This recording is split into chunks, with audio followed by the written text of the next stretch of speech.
It's going down like this, motherfucker. For what he has, he says that the only way that we can solve our problem is to unite together among ourselves, among our own kind, clean ourselves up, rid ourselves of the evils that we've become addicted to here in this society, and try and He destroy black boys. If you destroy him as a boy, he'll never become a man.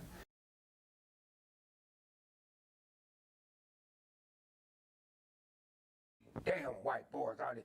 Most of them is psychopaths and all that. They'll kill your mama's mama. And you... Decent white folk that still don't know they're racist. What's all that noise? Oh, that's his daddy. What's all that noise? What's all that noise?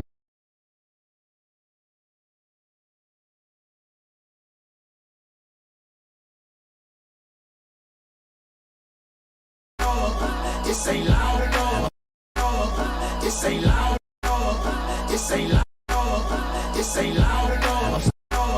This ain't loud enough. I'm still trying. I just left a light in this bitch.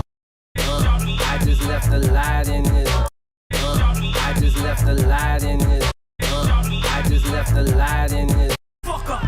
Move the fuck up. Move the fuck back. Fuck up. Move the fuck back. Fuck up. Move the fuck back.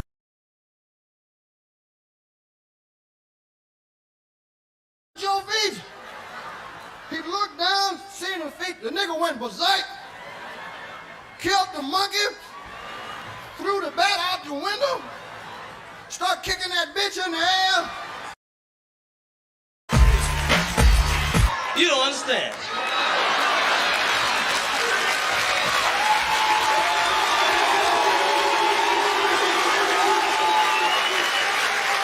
I ain't scared of you motherfuckers. It's cool enough just being cool, like I am, chilling.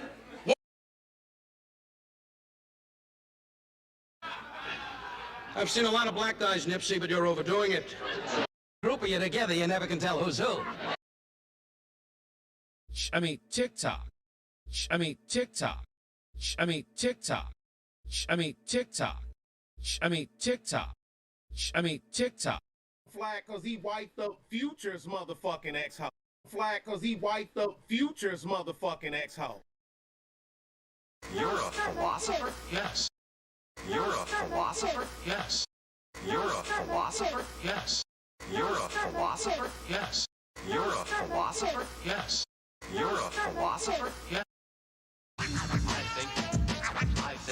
think very deeply.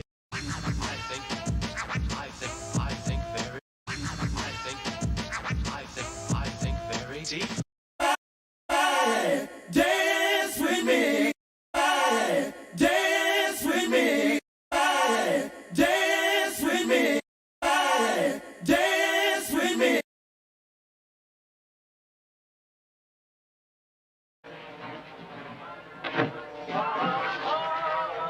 What the hell you want here, hunky?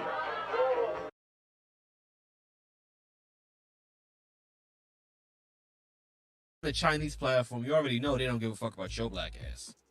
The Chinese platform, you already know they don't give a fuck about your black ass.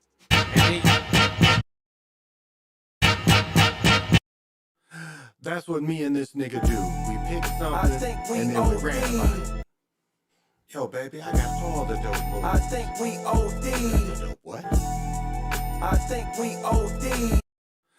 That's what me and this nigga do. I think we OD. And Your lines are still open. Oh shit, you can get it, nigga. You wanna get it? And the fans, they're there for entertainment. And the fans, they're there for entertainment. I'm legendary in this motherfucker. I'm legendary in this motherfucker. I'm legendary in this motherfucker. I just be shopping, you know, drinking and shit. Do a little smoking and shit. I hit the loot juice and pulls up in the a walking dead man is what they call me when I come. I hit the loot juice and pulls up in the heavy. I'm a walking dead man is what they call me when I come. Do that dance, baby, do that dance, let's work it out. Do that dance, baby, do that dance, let's work it out. Ah, yeah, nigga. Ah, yeah, nigga. Ah, yeah, nigga.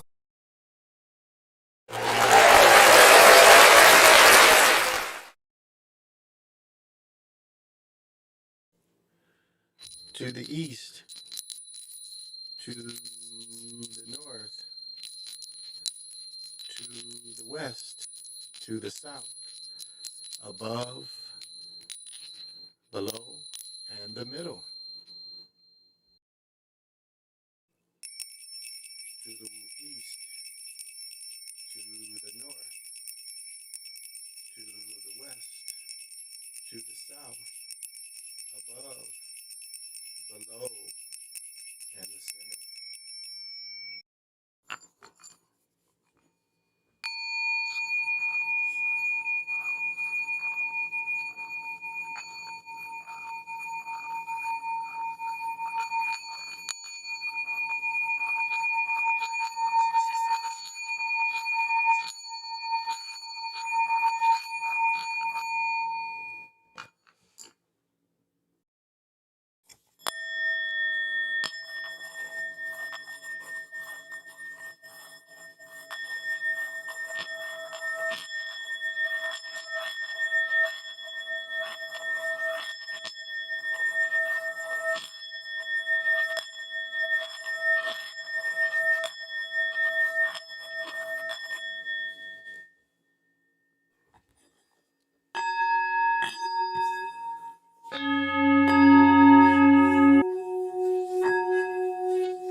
Greetings.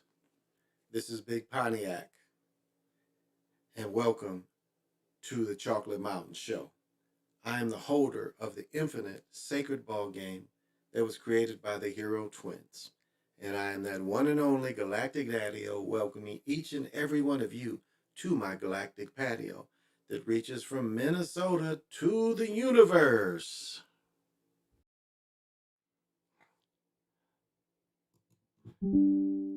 Well, I guess, I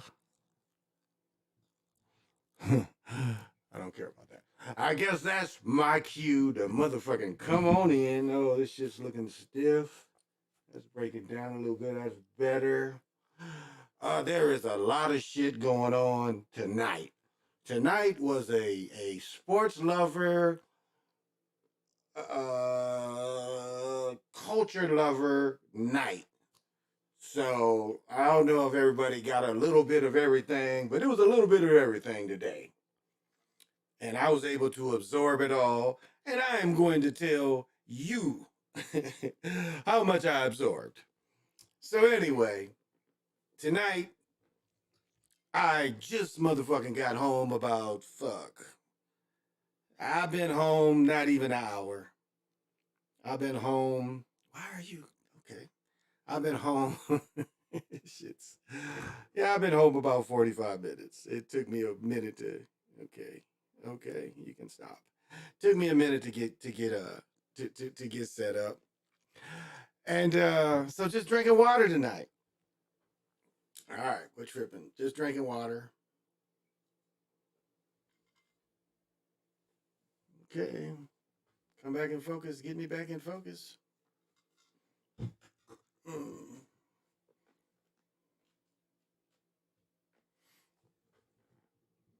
No. Not gonna get me back in focus. Really?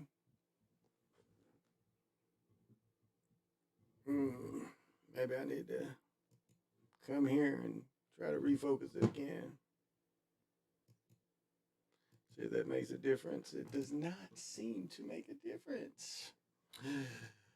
Oh, gosh. Ooh. Oh, I guess I could. I don't know.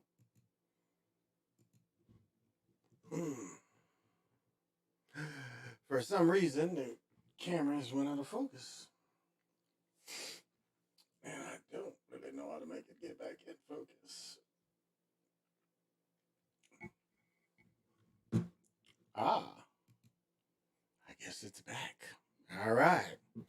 So just drinking water tonight. I don't think I want it that high. Just go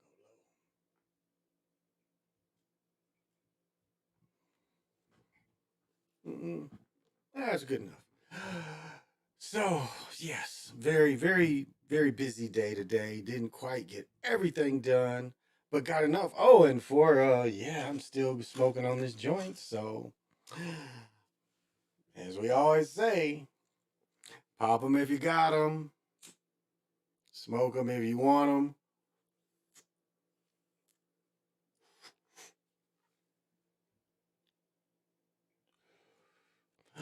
And I'm eating herb gummies, edibles. Been on this kind of all day. Just burned a little sage to clean out the air and the intentions. Oh, yeah. I mean, what you got to understand is one thing that fights all this is what you breathe in. So the more natural kind of things you can breathe in, it will help you. Too often we breathe in so many unnatural things that aren't good for us. And what we know is what we put in our guts and what we breathe in is part of the attack. So you have to breathe in some other things.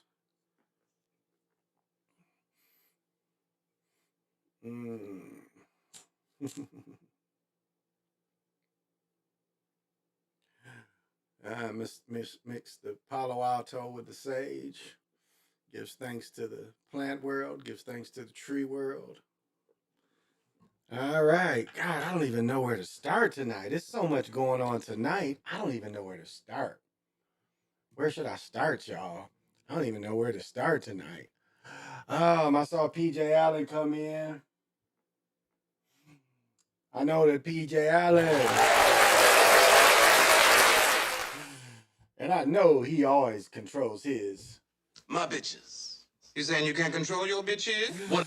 And I know he's here because he has. Got to have vision. Absolutely. El Dragon, Amaru Khan.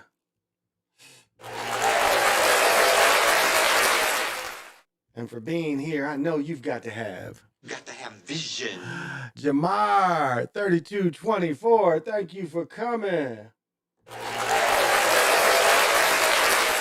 And for being here, I know you've got to have.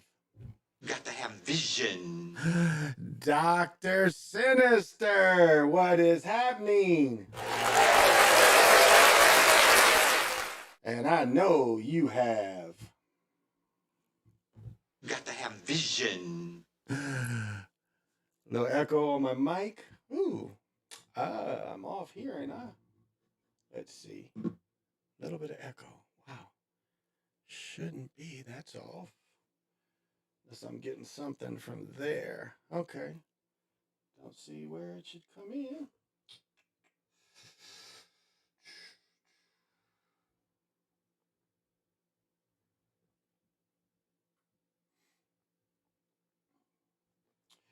Where are we at? Where are we at? Where are we at? Yeah, shouldn't be.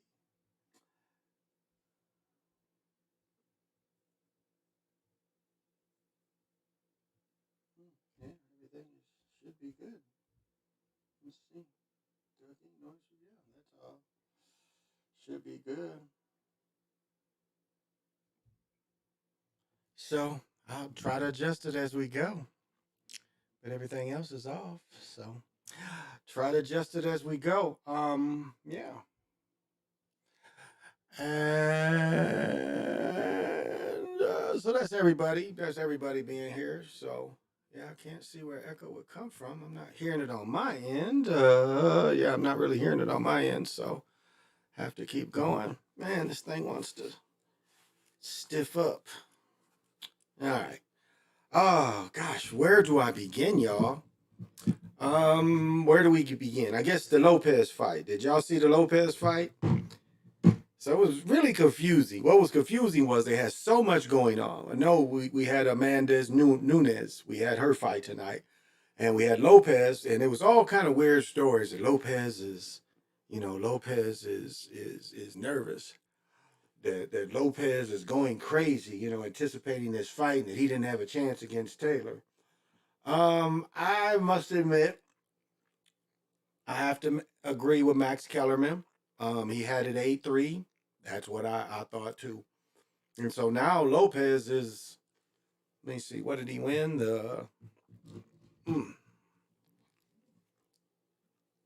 But he hit him with a shot in the 14th round that I don't know how dude stood up. He started catching Taylor and he put it on him.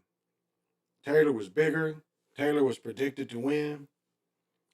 Let's see. Lopez. Oh, let's look for it up here. Let's see what they say about it, y'all. Let's see what they say. Lopez versus, it probably come up right here.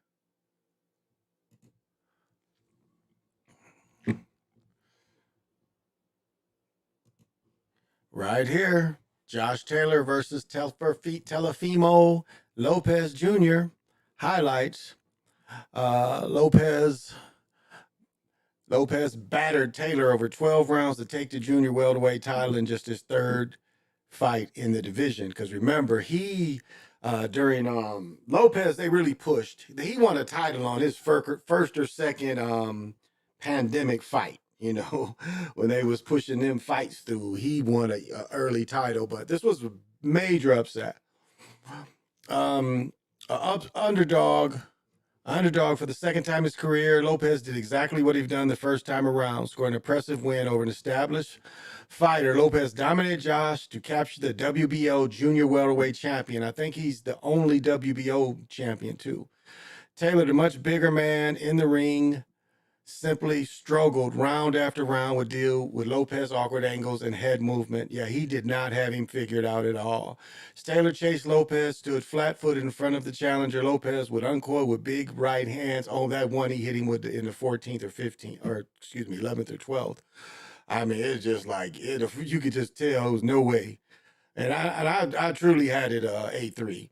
Lopez did not look good in recent outings, I agree, including barely edging out a split decision. Yeah, that one he might have even lost against Sandor Martin. He was beat up pretty bad. After the Martin fight, Lopez was caught on camera asking his team, did I still got it? Do I still got it? Lopez seemed to increasingly unhinged in recent interviews, claiming his own promoters favored black fights and stating desire to literally kill. Yeah, they were saying he was going crazy. So you kind of knew something was going on because they were saying he was going crazy. All that power proved no matter. The former uniweight champion showed little skills that he had one of the big men pegged as a future boxing when he defeated Wesley Lomachenko. And he defeated, let's see, Vasily Lomachenko in 220 to win 3 titles. As Lopez gained control of the fight, he began to dance and pose in front of Taylor, who was undisputed champion. And let's see, I don't think there's any volume to this. I don't have anything turned on where this would play, so. Oh, that was, look at that punch. Look at that hitting and holding. Watch that first punch, though. This is the punch right here. Watch this. Ooh, right there. That was, if you want to know what this fight was, it was this, watch this punch. Boom, got him. And this is in the 10th or 11th or 12th. He's putting that heat on him. He's putting that heat on him.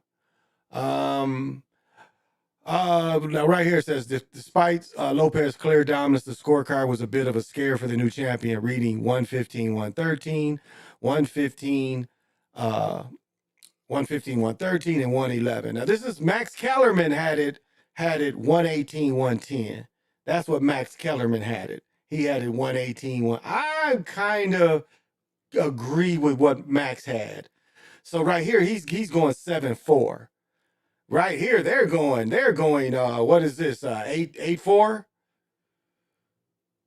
Not even that. They gave dude a lot more rounds. Right here, he's getting 7-4. This is less than that. This is 7-6, 7-6, yeah, 7-6, 7-6, 7-6, 7-4. I don't think it was this close. I think Kellerman had it right. I think it was 18-10. I really do. I think that was right.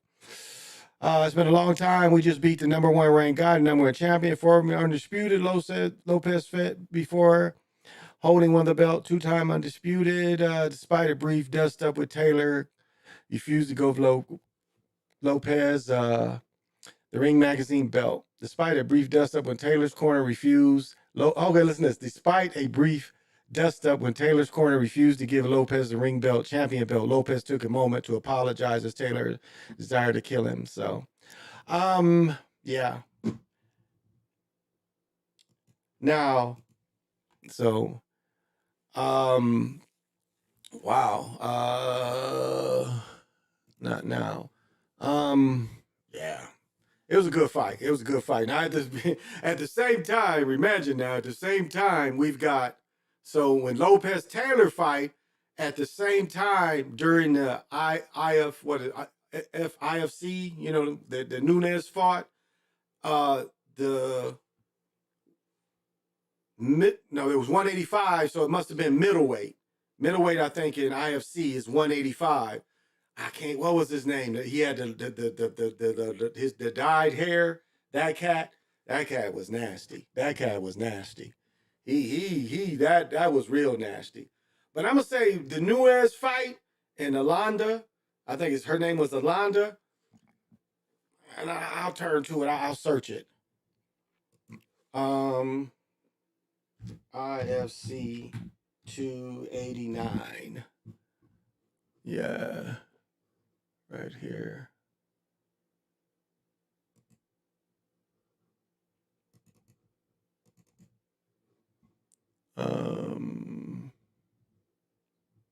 See, no, nothing.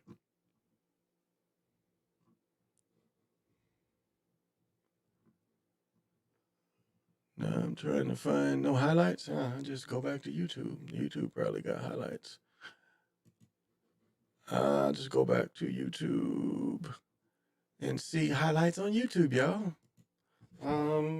IFC 289. Whoops. I bet they got highlights. This dude right here.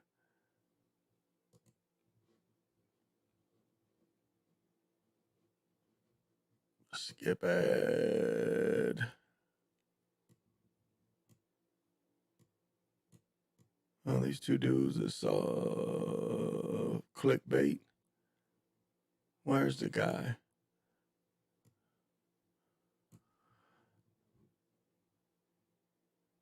Oh, this cat right here.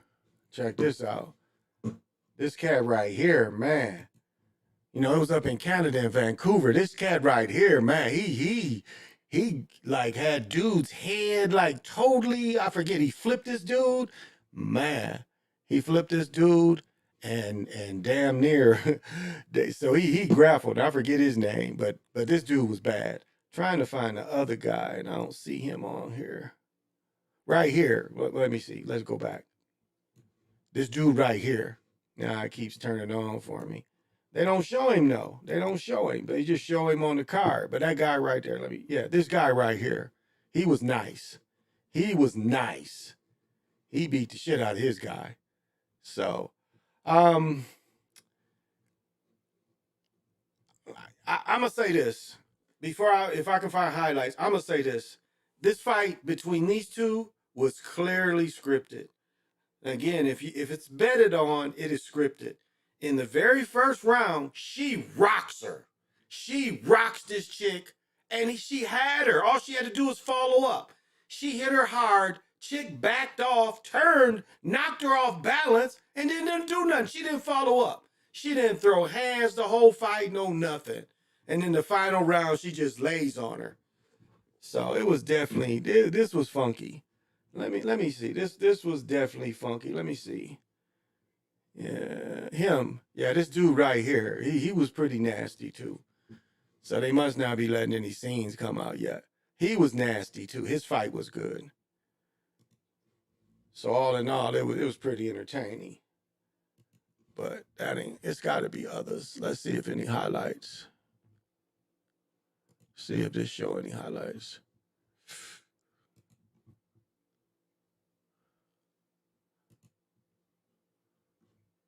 Let's see. Okay, and this is another part. Check this out. All right, check this out. They did this between each round. They did this to start each round. They gave dap. She didn't dominate this girl by any means. This girl didn't fight at all. I mean, she literally did not fight. It was like they sparred. That's what it really looked like. It looked like they sparred. As I said, she rocked her. She rocked her, and she didn't follow up on it. In the first round, she hit her with a shot that like she ain't been hitting a long time. And yeah, so they ain't really giving up no highlights. But if she retired, see, they're gonna, I guess she said a Rick Oak bantamweight. Yeah, they're not showing any real highlights. But this chick didn't fight. This fight was obviously fixed for her to retire because this chick, she fought like this the whole night. They showed the disparity in punches. It was like she had 100 and some punches to her, like 8 to 10. I mean, it was a big disparity in punches. And so she didn't try. She held up her defense, but the potential was there because in the first round, she rocked her ass. She was hitting her, but you know what? She was opening herself up and she was eating her power. She was eating her power, and the first time she touched her, she stunned her, knocked her off balance. Because she was clearly, I mean, it was a clean shot. And this chick was rocked. And she could have had her. All she had to do was follow up. I mean, she had her stunned with her hands down, and she let her recover. She didn't do nothing. She hit her that one time, and that's what she kept doing the whole fight, is like, she didn't fight. I mean, this was a sparring match. Her face was pretty, a little bit busted up. But this was a sparring match. I mean, it really was a sparring match. All right, let me show y'all the funniest shit, though. Let me show y'all the funniest shit tonight that happened. All right, so that wasn't the best fight. The fight before, the two fights before, and it was a parlay they offered tonight. It was $100, $2,500. It was a parlay they offered. I didn't take it. I'm really, I'm not a crazy gambler like that. But I got one more thing to show you. NHL Game 4. Okay, here we go. If I can show you, if they let me show you this one shit, let me see. Yeah, they might let me show you this shit. The end of this shit is really funny, but they might let me show this shit. So I'm not gonna show. I'm gonna let some of this shit go. But I'm gonna show you. Let me see when I can get. Okay, no, that's not what I want. Okay, I want this. Yeah, it's gonna be coming here. It's going to be coming. I'm gonna show y'all this shit, and this shit is like, when y'all see this shit, y'all ain't gonna believe it. I think it's right in here. It is like, because maybe it's in the third period. It might be the third period this happens. I'm thinking it's third period. Let's see. Let me catch the score here. Okay, this is the shit right here. Yeah, this is it right here. Watch this shit. Okay, I'm trying to catch it. I'm pretty sure this is it. Oh yeah, this is definitely it. Okay, watch this shit here. Okay, watch this shit here. This just you watch this shit. Just I can see the sound, everything. Watch this shit. Watch this shit. Okay, you couldn't see it that way, but watch this. You'll be able to see it this way. Watch it. Watch how they magnetically move this. He kicks it, and then it goes on the other side of the goatee.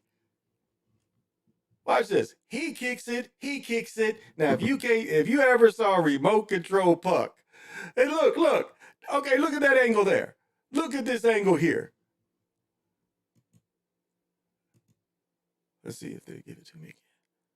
Right here. Okay, what is the odds? Okay, he's overplaying where the energy should come from. What is the odd that it hits his foot and goes on the other side? It hits here and the puck goes here. Come on now. Come on, man. Oh, this is just terrible. This is terrible. Now watch again. It's hard to see quick, but watch when they slow it down for us. Watch when they slow it down for us, what they do. No one hits it. Look, no one hits it. It's all accidental shots. It's off the skates. Look at this. Off the skate. He kicks it, and it just happens to go to the other side of the goatee. What are the odds? I mean, this is crooked beyond crooked, y'all. And this ain't the funniest shit. Let me show you if they show you this other funny shit, though. Watch this shit if they show this shit. Let's see if they show this shit at the end of the game. Oh, they ain't gonna show it? Come on, you gotta show this shit at the end of the game. Oh, they're not. Well, let me see if they show it here. This might be it. Okay, watch this shit. Yeah, this is the end of the game, y'all. Watch this shit. This is the end of the game. Watch this shit. Watch. Oh, they cut it. These motherfuckers start fighting, y'all. They start fighting when the game is over. They cut it, though. These dudes start fighting, y'all. The goalie, all these dudes start fighting for about 2 minutes after the game is over.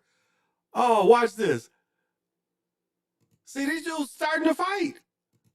Look at all this pushing. You see? They start fighting right there. Oh, let me see if I can catch that somewhere else. I can't believe they ain't showing them fighting.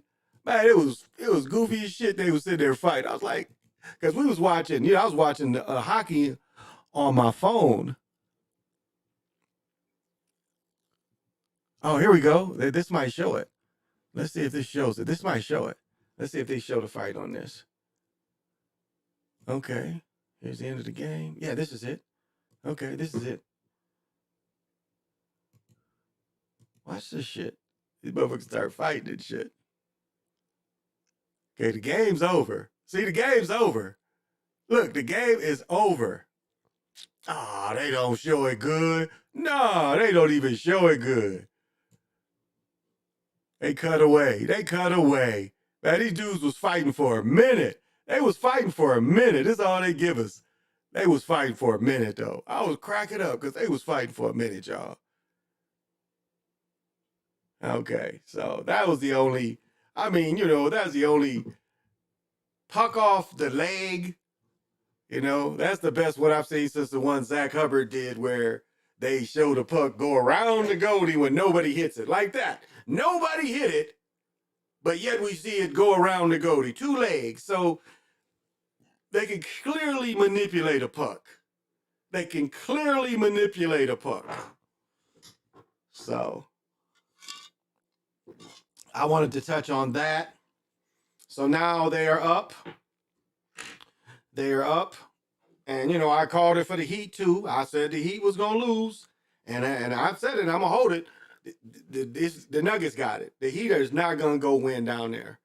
And it does seem like, you know, even this victory kind of shows that Denver is going to do it. And if Denver does it Monday, you can believe that the Knights are going to do it Tuesday. So, unless they do a double starve off, you know, Heat win Monday, and then the Knights win. Then Panthers win Tuesday. But I say both cases, that's unlikely.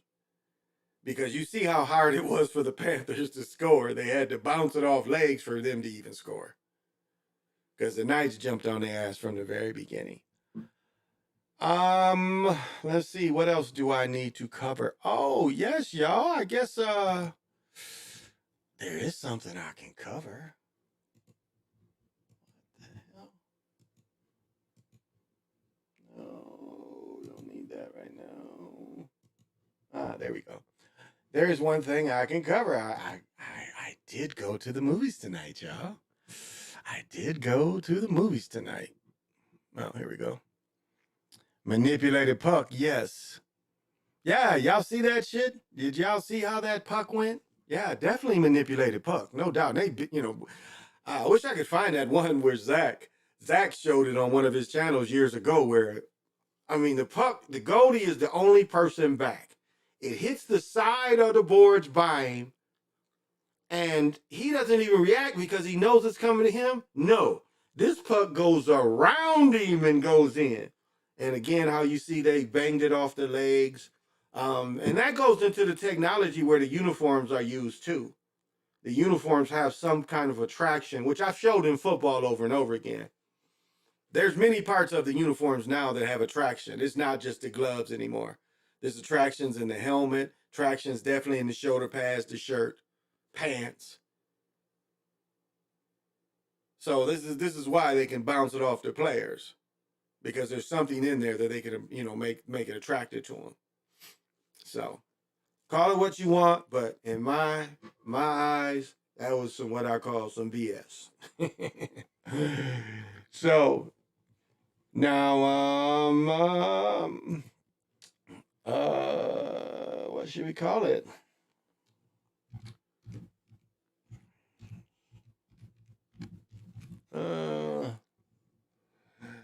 All right, I guess we can get into it.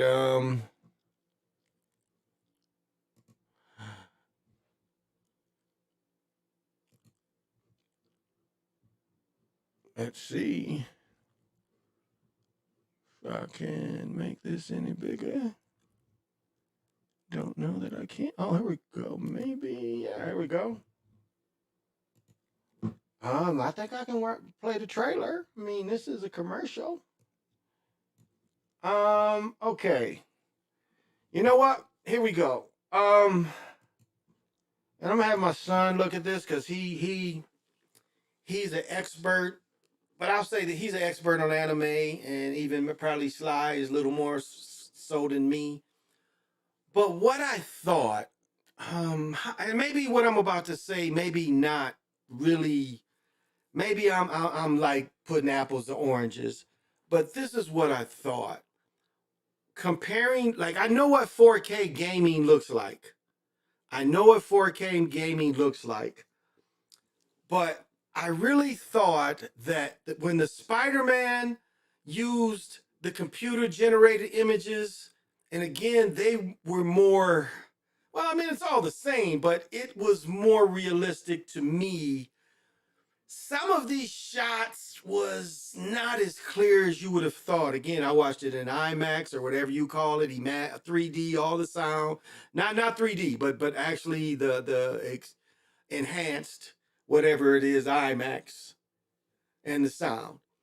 But I just thought the Spider-Man animation was a little clearer. Now, what's interesting is about this too is this gorilla, they try to really show Darwinism with the machine.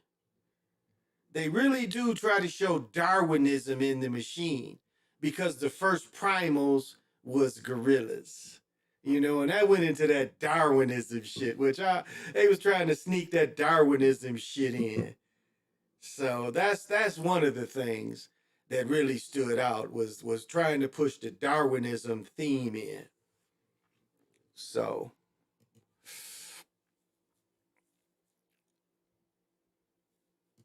okay. Like again, shots like this, I don't know if it was the greatest. I mean, I'll say this. The action shots were clearer than when they would just be standing. I guess that's my thing. When they were standing, I didn't think it was crisp. When they fought, the fighting scenes, for those that like fighting, the fighting scenes are excellent. The fighting scenes are excellent. The fighting scenes I thought was a lot clearer. Let me go into, let me find my notes. You know, I take notes during the movie or I'll forget the shit. I know my fiance gets, okay, it's some shit, okay. Okay. One thing they said at the beginning is truth is vanishing. Yeah, it says the truth is vanishing. I thought that was I thought that was easy. I thought that was interesting. And again, you know, the gorillas was called the primes. The gorillas was meaning the first of the machines. So, you know, that's Darwinism, saying that the first of the machine was the prime, you know, the prime number, but the first of the machine was a gorilla. That's Darwinism.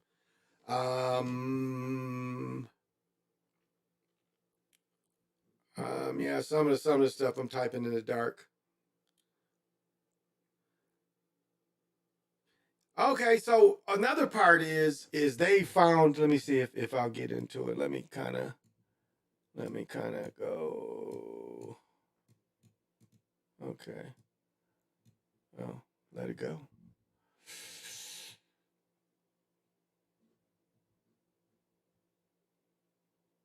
All right.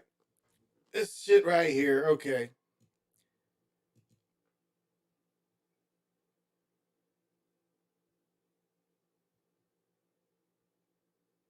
Okay, this shit right here was King Kong-ish. This was some King Kong shit. This was King Kong like a motherfucker. You got the robot ape, the infected. It turned out not to be, gosh, I got to look up who the American name for the eagle, or excuse me, the raven or the falcon.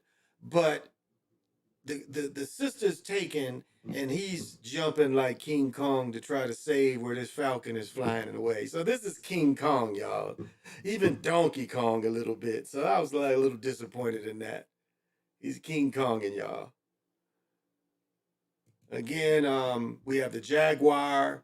The rhino is representation of Africa. So, and they have these older, you know, the jaguar and actually even this is infected by then. She's grabbed the girl, but she's been infected. What was the bad prime's name? Try to see if I got these names right. Maximum Terror. Yeah, Maximum Terror.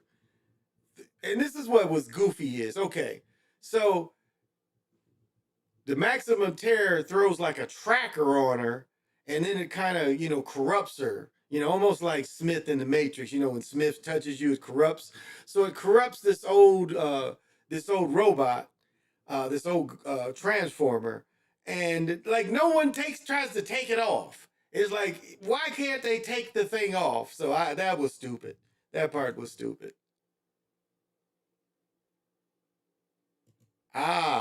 This is what's eerie. And you talk about predictive programming. Again, you know, this is supposed to be a recreation of 1994.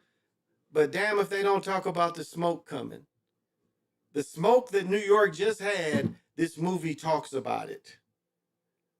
Again, this is supposed to be 94. That's why the towers are still there. but they got smoke real bad. I mean, what is the chances? What is the chances, you know, that, and the smoke comes from the key being exposed. The smoke comes from the key being exposed. Oh, damn, can't move the shit forward. It keeps restarting on me. But I thought that was interesting that they would show the smoke.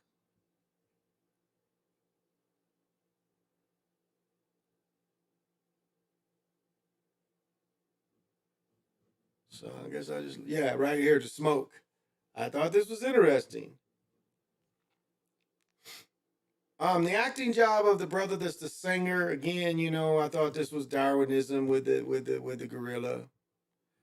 Again, a little bit of the magenta. Really wasn't much though. It was more, okay, that picture was a prime example. Oh, now this is, let me see if it let me do it.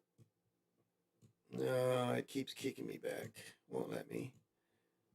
The young sister that's in it, that's been in several things lately, makes you see and makes you think that it can only be one. Like when they let Richard Pryor come through, Sidney Poitier, it's like Jonathan Majors, they was pushing him through. And now it's going to be right in here.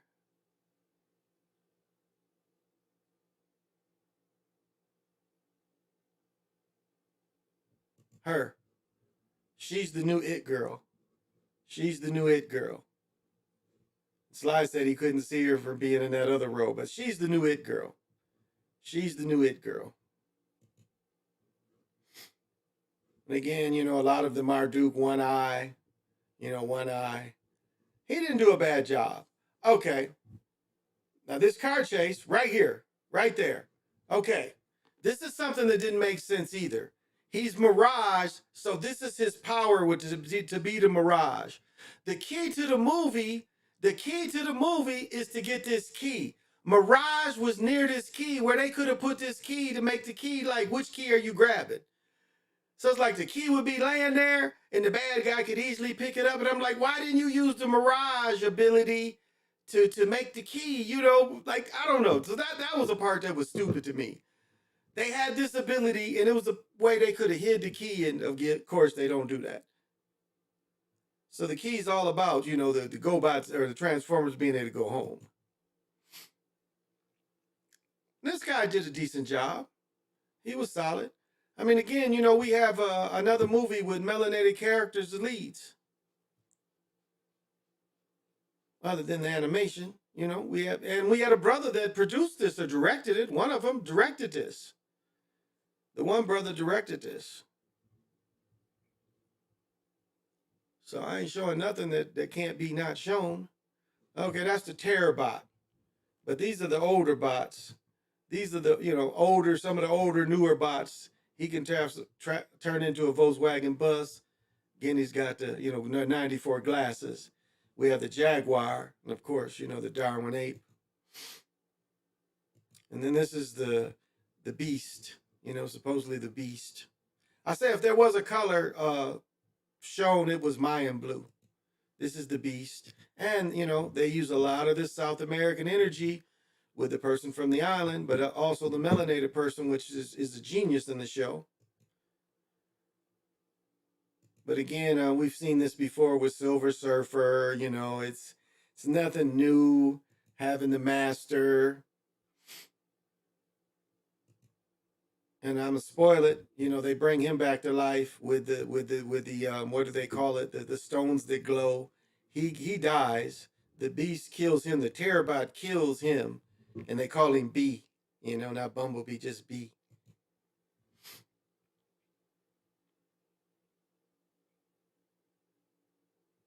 And this is the Terrorbot, and that's his mama, his brother. And the scenes with his brother's just like, man, just get this boring stuff out. But again, you know, melanated folks fought the world. Happy ending. Melanated people discover, you know, how to get into a old Mayan temple. And that's where the key is. And I would say, you know, going through my notes, what she represents, well, it's definitely Indiana Jones. And then they talk about, the terror about having a type of dark energy. And that's what you're getting, his master is going to be able to suck up the whole world. He's a world destroyer. One thing that's interesting that they say is they say that aliens can't take credit for what humans do. I thought that was interesting. I'll say for those people that are Tertarian lovers, there is a scene where they do show some Tertarian fractals. But if the Tertarial fractals were with the beast, the smoke. Oh, okay. And the young brother ends up. I think this is right here. Mirage dies, and he's able to put the suit on of Mirage. So Mirage is able to go from a robot to him being like a Pacific Rim. So the Puerto Rican brother is inside Mirage now, but now he has the Pacific Rim abilities, if you dig it. So he's fighting the Terrorbot and he's fighting the beast. But yeah, the sister, as the sister saves the world, she becomes almost a symbol of Mu. I must say, I got a little bit of that, or the first thought. Let's see where we're at.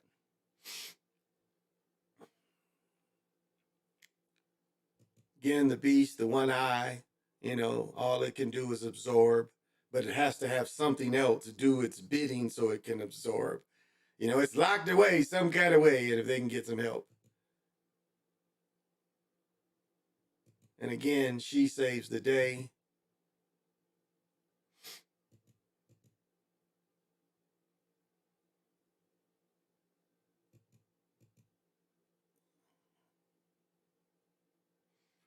And of course, robot fighting robot, of course, same race fighting the same race, but, the evil and good, which every story, the evil and good.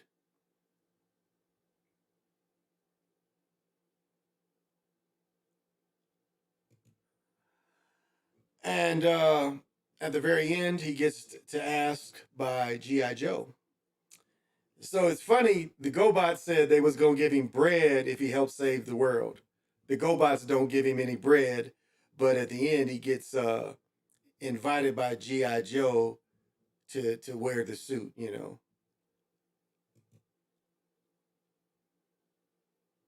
Action-packed, though. If y'all like action, this shit was action-packed, no doubt. No doubt action-packed. But there was a few gems in there. One gem that said, they was like, well, that's the end of evil. And he said, no, evil can never be destroyed totally. Again, for you to have evil, you've got to have good. So if you accept good, you accept its opposite, evil. So, hope that's not a spoiler. You shouldn't have watched it. You shouldn't have watched me. If you didn't want to know, let's see, I got over that. Oh, here we go. So, can't wait to see it. Anthony G, what's happening?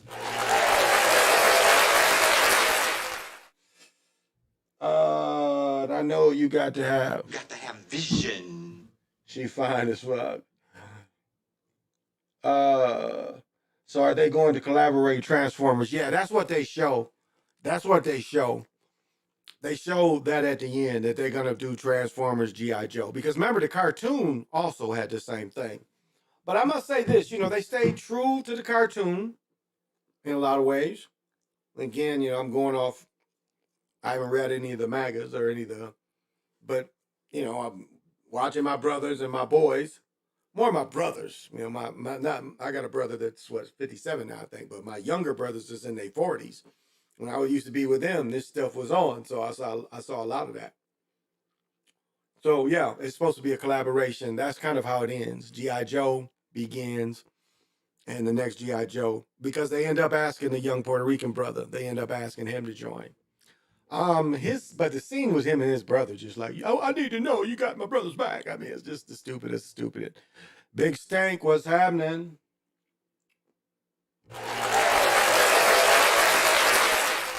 And for checking me out, you must have a little bit of... Got to have vision. So it didn't take me very long to get over that. It took me to get over all those things going on tonight. It took me less than an hour to tell them all. Let me see. Oh, okay. And it was cool. There's a brother in the scene, and the brother says something good. It was like, cause like when he steals the Porsche, which ends up being Mirage, he can't drive. And then the police join the chase. The brother bails out. And then when he hooks up and sees the brother again, because he needs the brother's help, the brother says, I was just running to give and go. I thought you knew to play. I thought that was slick. That was good writing.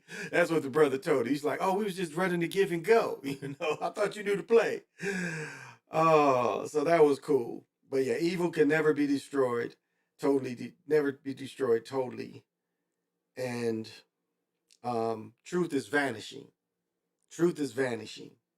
And that's something we need to pay attention to, because it really is in a lot of ways. Truth is vanishing. Another thing they highlighted is there isn't just one of you. Early in the film, they give that to you. There isn't just one of you. Again, looking at reality as some type of simulation, the machine has to know every path. The machine becomes the fates. The machine wants to be the fates. And the way the fates is set up, it's really a natural movement. But the way the machine does it, the machine puts it, and it has to calculate both paths. Because the machine, that all it knows is how to work and how to expand its thought. Right? So they were emphasizing there's two of you. And that's that dual reality shit.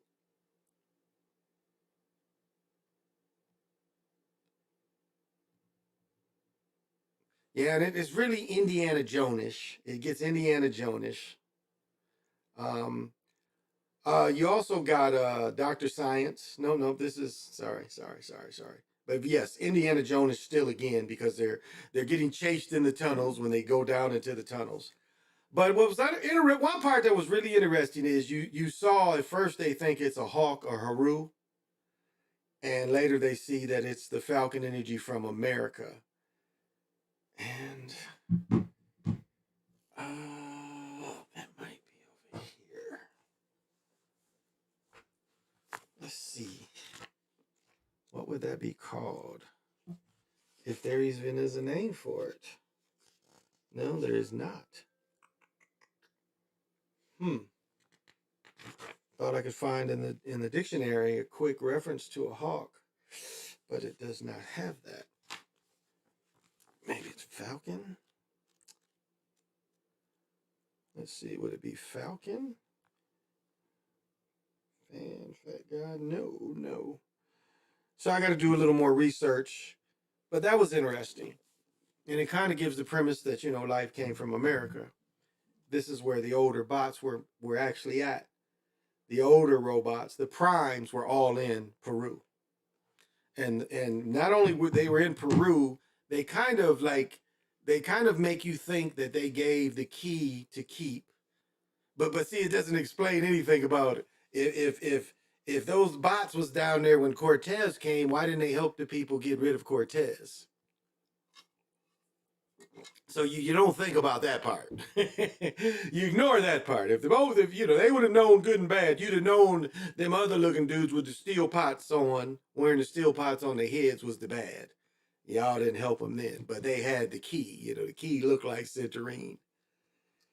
And you had to have both parts. And of course, the sister, again, who plays the Mai, or plays Mu. It really a strong resemblance to Mu. Because the sister gets into her father, and she talks about her father wasn't educated, didn't have a degree, but yet he was learned, and he passed on to her a expertise, because this woman has, she's kind of, you know, like I am. You know, I almost have a photographic memory in some ways still. I can still remember like certain details of events 50, 60 years ago. At least 50, well, I think I came into my consciousness within a year. And this lady had this. She's able to look at artifacts and know if they're real or not. And they don't really, you know, they only give you one emphasis of this, but she's getting this. She sees this hawk. It's supposed to be. It's dressed like a fake to make you think that it's Kemetan to fool people. But she's able to break the code and get the key. So the sister really has the key. And the key turns out to be you have to destroy the key so the beast can't come in. So the screenplay was good. It was nice, you know, beginning of the movie, the brother who directed it, you know. But that was my only thing is some of the still shots where they're standing. I don't know. The clarity on the best screen, again, the best screen without 3D glasses. It wasn't offered there where I was in 3D, or we would have watched it in 3D. It was just offered in IMAX or EMAX, whatever you want to call it. But good. I recommend seeing it. I liked it. My daughter didn't want to see it. Since Hal Burr, yeah, that's right, PJ. That's right. Makes sense since Hasbro owns them both. And in the beginning of the movie, they do give credit to Hasbro because, you know, it's toys. But I think it was cartoons before the toys. And those of you, I'm sure younger people watch me, remember that you could get a Transformer in your Happy Meal. I'm sure everybody remembers that. Transformers and Happy Meals. You know, and I might be able to show pictures of the ones they gave out. Let's see.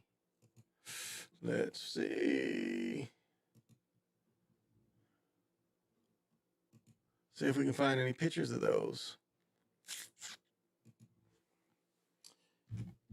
Happy Meal Transformers. Here we go. I found these motherfuckers. Where'd he go? Where'd they go? Oh, there we go. I'm sure some of y'all can relate to this. I don't know how to make it bigger. How do I make it bigger? I'm sure some of y'all watching remember this series. Transformer Robots in Disguise. And I don't know which set. I'm sure they went through a couple of different sets. Transformers. So, the Happy Meal Transformers. Hasbro again toys. Let's see. Yeah, these more.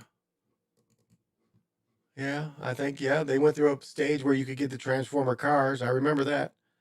They gave out the Happy Meal cars at one point. I think this is it. Yeah. Transformer cars in the Happy Meals. So I'm sure y'all can relate to that. I'm sure some of y'all can relate to that. I know some of y'all can relate to that. Jeffrey Lane is in the house. What's happening? And because you're here, I know you got to have vision. Oops. Let's put it that way. Yeah, it's easier. Okay. Makes sense. I fell asleep on Transformers, but they made some reference to G.I. Joe. Yeah, at the end, they bring in the Puerto Rican cat and they ask him to work for him. Because, like, as I mentioned before, the deal was he said he was going to be able to buy Mirage and sell him. That was the deal he signed for. Him and Mirage made a deal. He was going to be able to sell Mirage to somebody. He would get the money, and then Mirage would go with him, and then he would get away. That didn't happen. They didn't give the brother the bread, The brother didn't get the bread. The brother think he putting in for another job, and he meets the, head of G.I. Joe.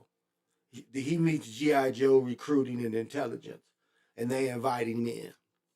Because apparently, the brother is a gaming genius, and so the brother has been, they've been monitoring his little brother.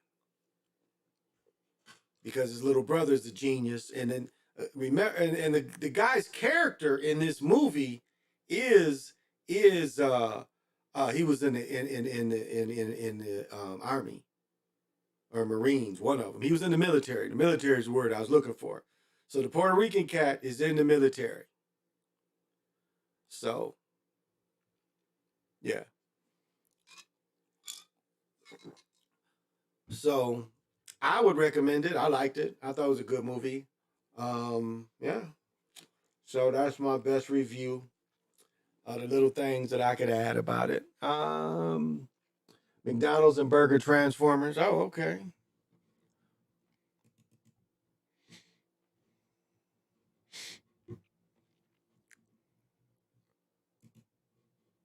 Let's check them out.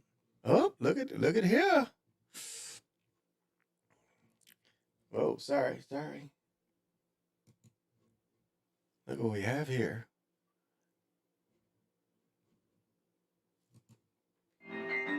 Oh, they playing that bullshit music. Let's see what these transform into. Cat's taking kind of long to transform. Oh, here we go. He turns into the McMayor and shit. Oops.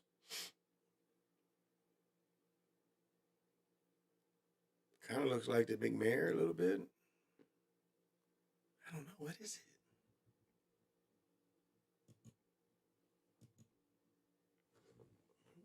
Oh, it turned it down. That's just a fantastic name. These things have fantastic names. And that thing looks awesome. Zosor. And that thing looks awesome. Happy Meal O'Don. And that's just a fantastic name. These things have fantastic names. I love the creativity of the McDonald's Transformer team. He don't get out very much if he thinks that's he's happy about the happy names, but okay, let's go. You flip these things down, this thing should spin, and now you got Happy Meal O'Don. He's even got little hands under there molded in. How cute. Okay, week 2, we got the McNuggets Osaurus and Hotcakes O'Dactyl. Well, let's start with the McNuggets Osaurus, shall we?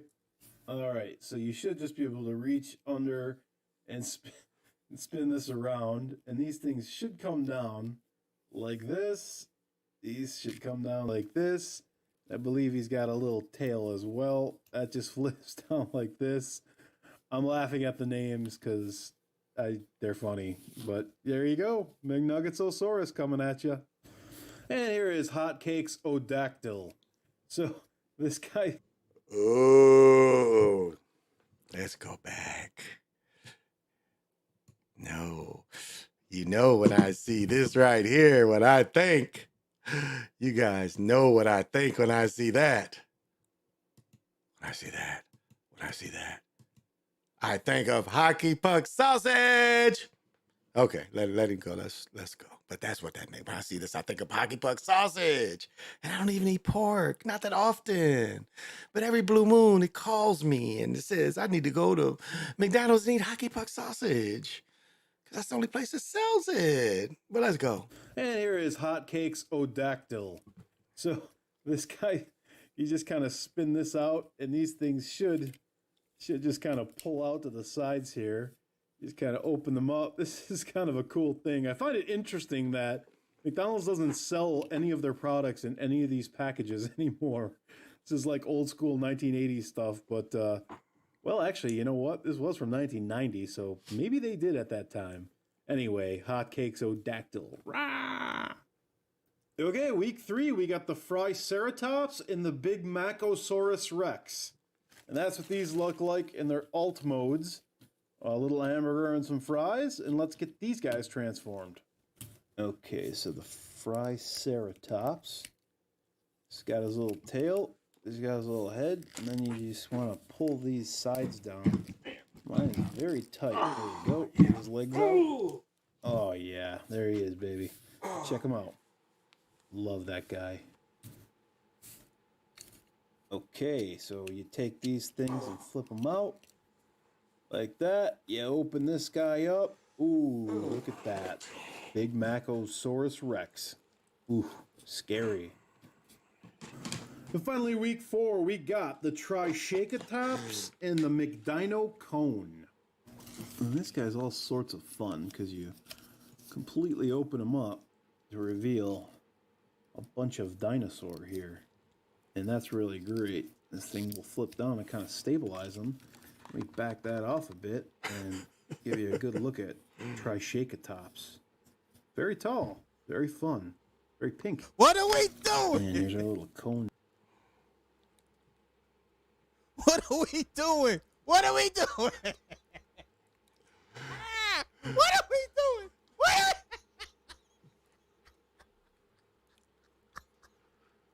What are we doing? I'm sorry, Nick. What are we doing? What are we doing? What are we doing? What are we doing?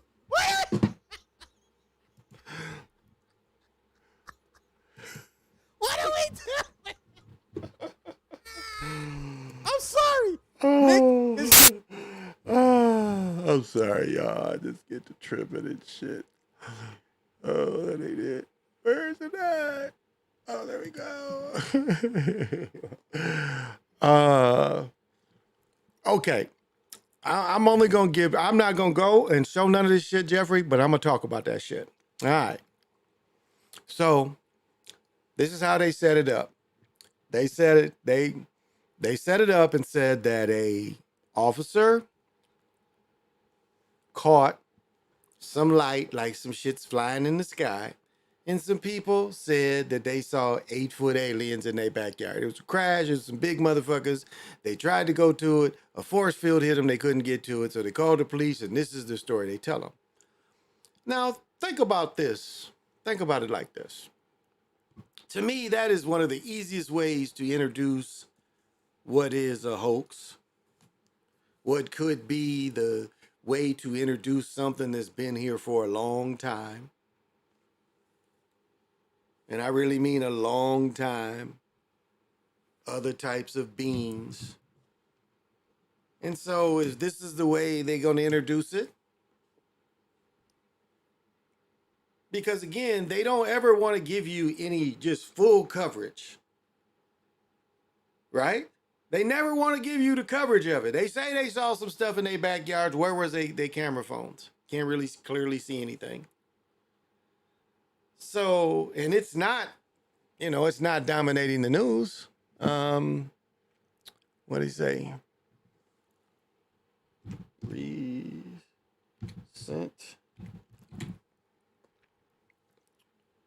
UFO. Let's see if we can find it. All right. I mean, this is, to me, not that big a deal. I think it's fake. I think it is a psyop. But you can judge for yourself what you think. I think it's some bullshit. But again, everything's grainy. My dad, father, we're working at a truck in our back. I don't know if there's much to say or okay, what's going on over there? No, there's not going to be anything to hear. Me, my little dad, bit. and my brother, we're working at a truck in our backyard, and we have a big lot outside, right? Correct? Okay. We were working, and we just see in a corner of our eye something fall down from the sky, and it was with light. And when it hit down, it was like a big impact, and we felt it. We felt like an energy. I know y'all and can't hear. then we hear like a lot of footsteps near us, and then we have a big equipment, and we see, and there's like an 8-foot person beside it, and another one's inside, and it has big eyes and it's looking at us, and it's still there. Okay, where is this on your property? In my backyard. I swear to God, this is not a joke. This is actually weird. But the basic thing is, there's not showing you nothing. There's nothing you can really see. Nothing you can see. It's exciting. Nothing you can really see. You too. Whoa, it's nothing you can really see. So to me, it's a lot of BS. You know, it's a lot of BS. Okay. But that's the case every time. It's like nothing you can really clearly see. We have a big lot outside. And they do that too often. This is probably, the same thing. Yeah, right here. Okay, here we go. This is more. Ooh. Seen straight out. There we go. Now this is the X-Files. Okay, they're giving us some bullshit again. Giving bullshit. All right, this is supposed to be... Oh, they look like aliens to us. Big eyes. They have big eyes. The mysterious object that fell from the sky Okay, let's hear what they say again. and landed in their backyard. Third kind. I swear to God, this is not a joke. One witness calling 911 after they say an object fell out of the sky and landed in their backyard. They're like 9 foot, 10 foot tall. They look like aliens to us. Big eyes. They have big eyes. The mysterious object that fell from the sky, even the officers apparently saw that. Okay. Look how grainy this is. This is supposed to be somebody's, one of the cops' cameras on him.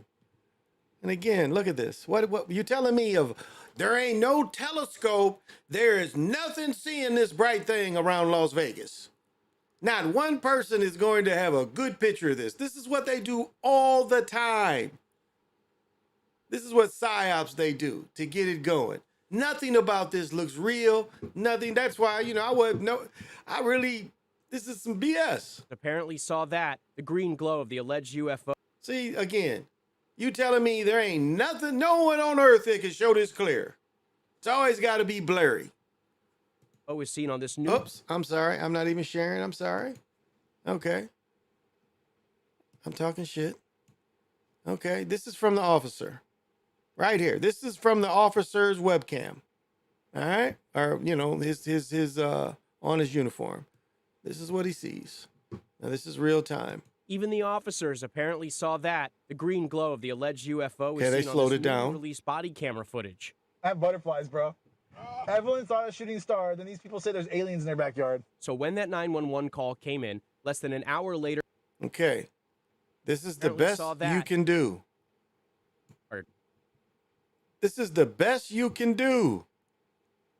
Always. It's always something blurry. It's always something not clear. And there's never anyone else that has clear shots. And then you go to these people's house and they don't have any clear shots of anything. There's no clear shots that they even got. They can tell you, and they ain't got phones. How do they call? They show them with phones.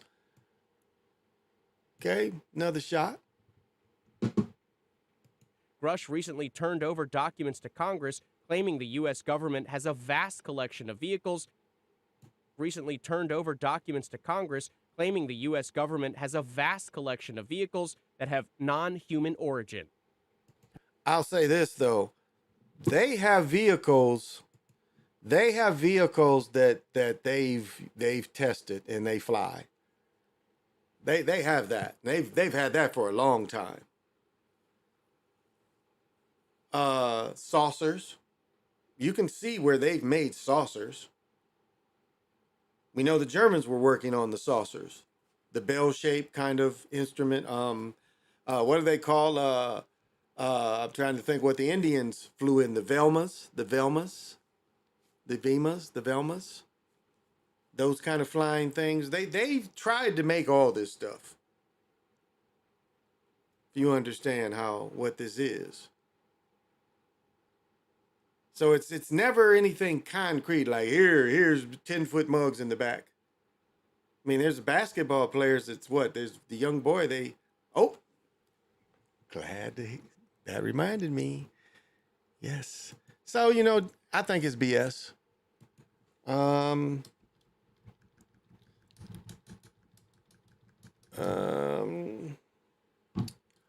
Let's see.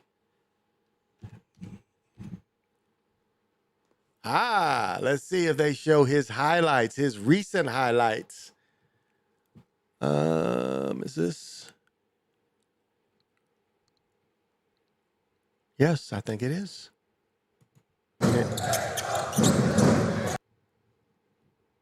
Let's see. Is this the newest game? Yes, this is. Okay. Let's see our guy. Let's see the new Ben Simmons. Let's see the new Ben Simmons.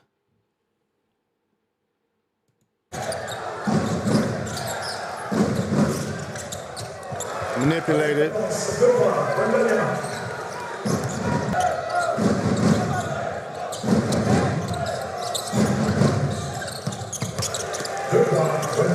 Good move.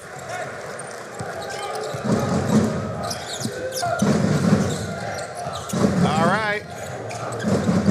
Okay. Look at the score. 74-42. This is the first game of the championship. He only has, I think that jumper and one more basket. I think he only ends up with 4 or 5 points. But look at this. His team is getting trounced. Okay? There's really no highlights for them. That's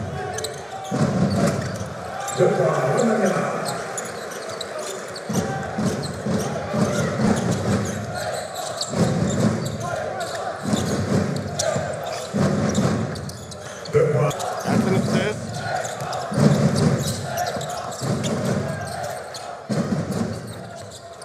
Still getting blowed out. Okay, so they lost. Va faire lever peut-être Marcel Cerdan. Le double pump. They lost. All right? They lost. So I wanted to read his stats. Let's see if I could get his stats. His stats sucked. Even like look at this. Y'all, let me find his stats. Let me find that. Let me find his stats. Because I read the article earlier. Came across it. Let's see if this will give me. How you spell this mug's name?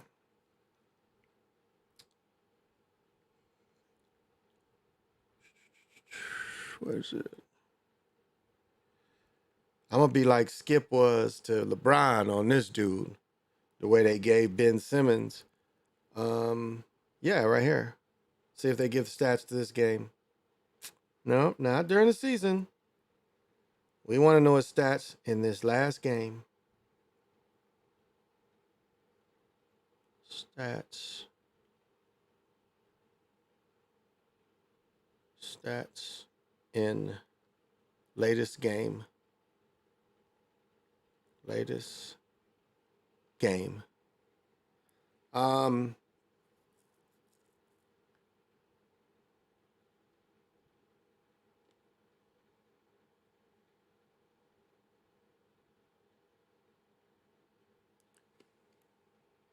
No, it ain't that game because they say Tuesday.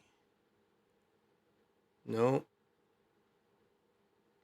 It is not that. Nope, that ain't right. None of that's right. And I know this isn't right. Okay, maybe this. Maybe this is. Okay, this is it. Right here. I think. Yeah, I'm pretty sure it is. Yeah.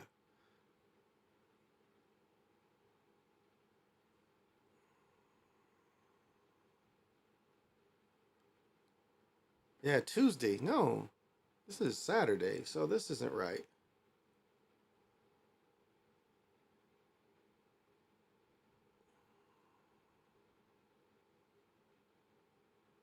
No, this is not the right game. Man, this is a different team.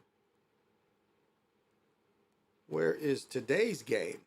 Or they played before Tuesday.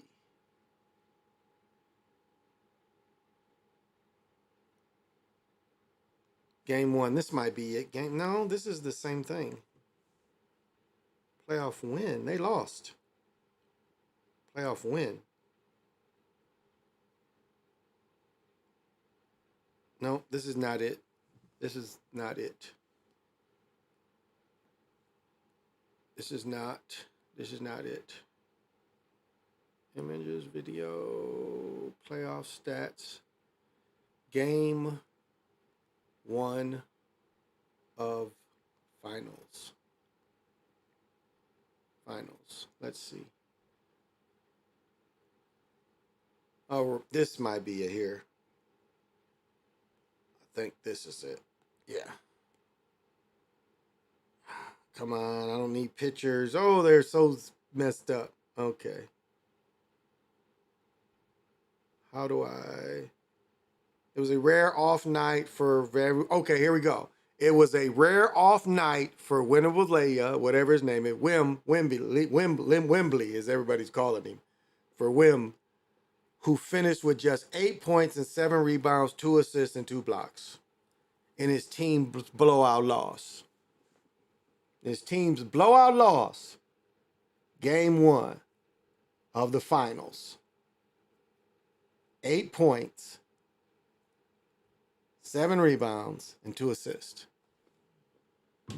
And this is who they telling you is the best player. That's better than what's the guy's name coming out of Alabama that played some real competition? What's his name?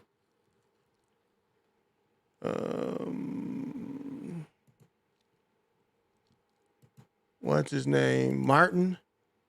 The one, yeah, Martin. So this dude is hype. You know, again, we're being touched by hype. And we're being fooled again. You know, they hid Ben Simmons. They hid Ben Simmons. And there's no doubt, remember, they hid Ben Simmons. Hid him at LSU, so he didn't have to play any big games. It was meaningful. So he showed that he couldn't shoot. Didn't play his freshman rookie year. Let him sit for a year because you knew he couldn't shoot. Then you put some guys around him where he can move up and down. Didn't really have to shoot. See how they hit him? And you know, they've turned on him because they see the fans have turned on him. Let me see. There's a story. Yeah. I wonder how much of those are worth. Yeah, that's a good question. How much those Transformers are worth. You can probably buy them on eBay. They're definitely about to run the UF invasion plan. I think I'm gonna give I'm gonna stay on that point for a second. I'm gonna get a Gipper. I think what the Gipper is about to say, what he said, what the Gipper said about the aliens, I think I want to agree with. And the Gipper is God in Pennsylvania. I think I'm agree with his point. And what he said is the technology, when they say they go, so like, just like the movies, and you see the realness, how real they can make it. That when they come out with the Mars stuff, when they say they go to Mars, it's gonna be like the best looking real stuff. It's gonna be the best CGI that's been ever put out there. And it's all gonna look so real. And that's how it's gonna be. So these stories where we see them still having to give you blurry stories. Now, come on, if it's an 8-foot man in my backyard, I got about 2,000 pictures of him. I got him out there posing and shit. I was like, hey, fit dude, man. You know, like, you know, he would be all posed. You know, I would have 1 million pictures of him. So now I guess you know, they can go with the thing and say, well, the people didn't have the technology. They had the non-taking picture technology. You know, we had some, the humans is good at taking pictures, so we got something to make them not take pictures of us. It's like they never slipped, not one time. You know, it's like the alien or whatever, you know, is never taking a shit and just relaxing. And you're like, oh, you know, I mean, just think, you know, it's like everything would make mistakes. Oh, one part I want to say about Transformers. Transformers throw a little bit of alien in it because the Transformer Terrorbot would kill the Transformers he killed. He would put them on, like, you know, Alien would do the skulls. So he would put the Transformer he killed, like the medal, the badge. He'd put that on him, and that was kind of like Alien. I forgot that part. So it'll be the best when they fake the thing to Mars. Did you see the video where they filmed them in the backyard? The big triangles, people see the CIA files team. I have a crazy theory that a shark on sharks. I feel sometimes these people capture great whites and then place them in other places just for the fun and terrorize the people. I don't know. That team lost the game bad. Who was that? yeah. A scout. Scoot OTF. What's Scoot OTF?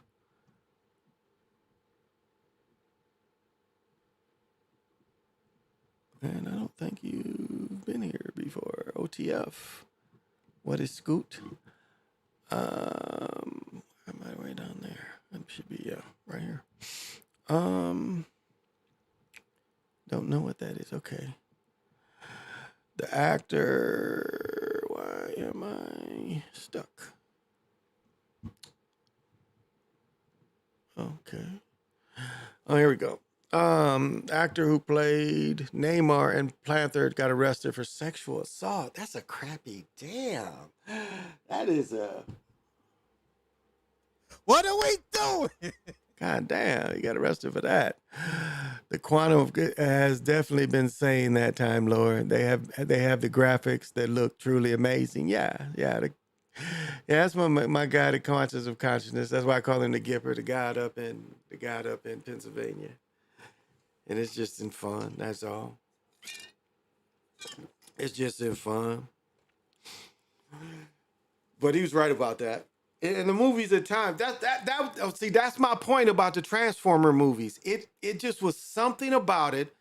And again, I think like my son, probably Sly, like gamers could get what I was saying. It was like, this is a movie, and I know it can look better than what the gamers, because my son plays 4K in gaming. So I know what that looks like.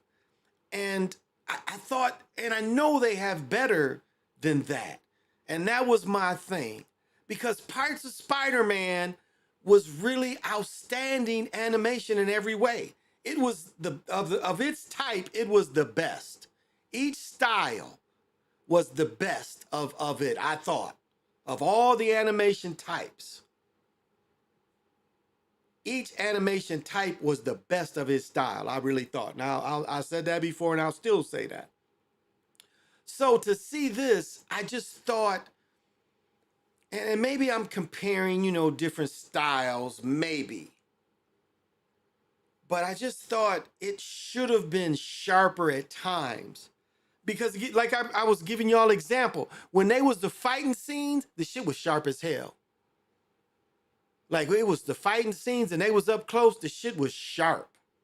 I mean, super, super sharp. But it was other scenes where it just was like, well, what is this? This looks like a game almost. Where Quantum or the Gipper says, they make it bad on purpose. Where it's scenes where it should have been just as good as the fight scenes, where for some reason they said, well, we don't need to give them just as good as the fight scenes. We'll just give them this.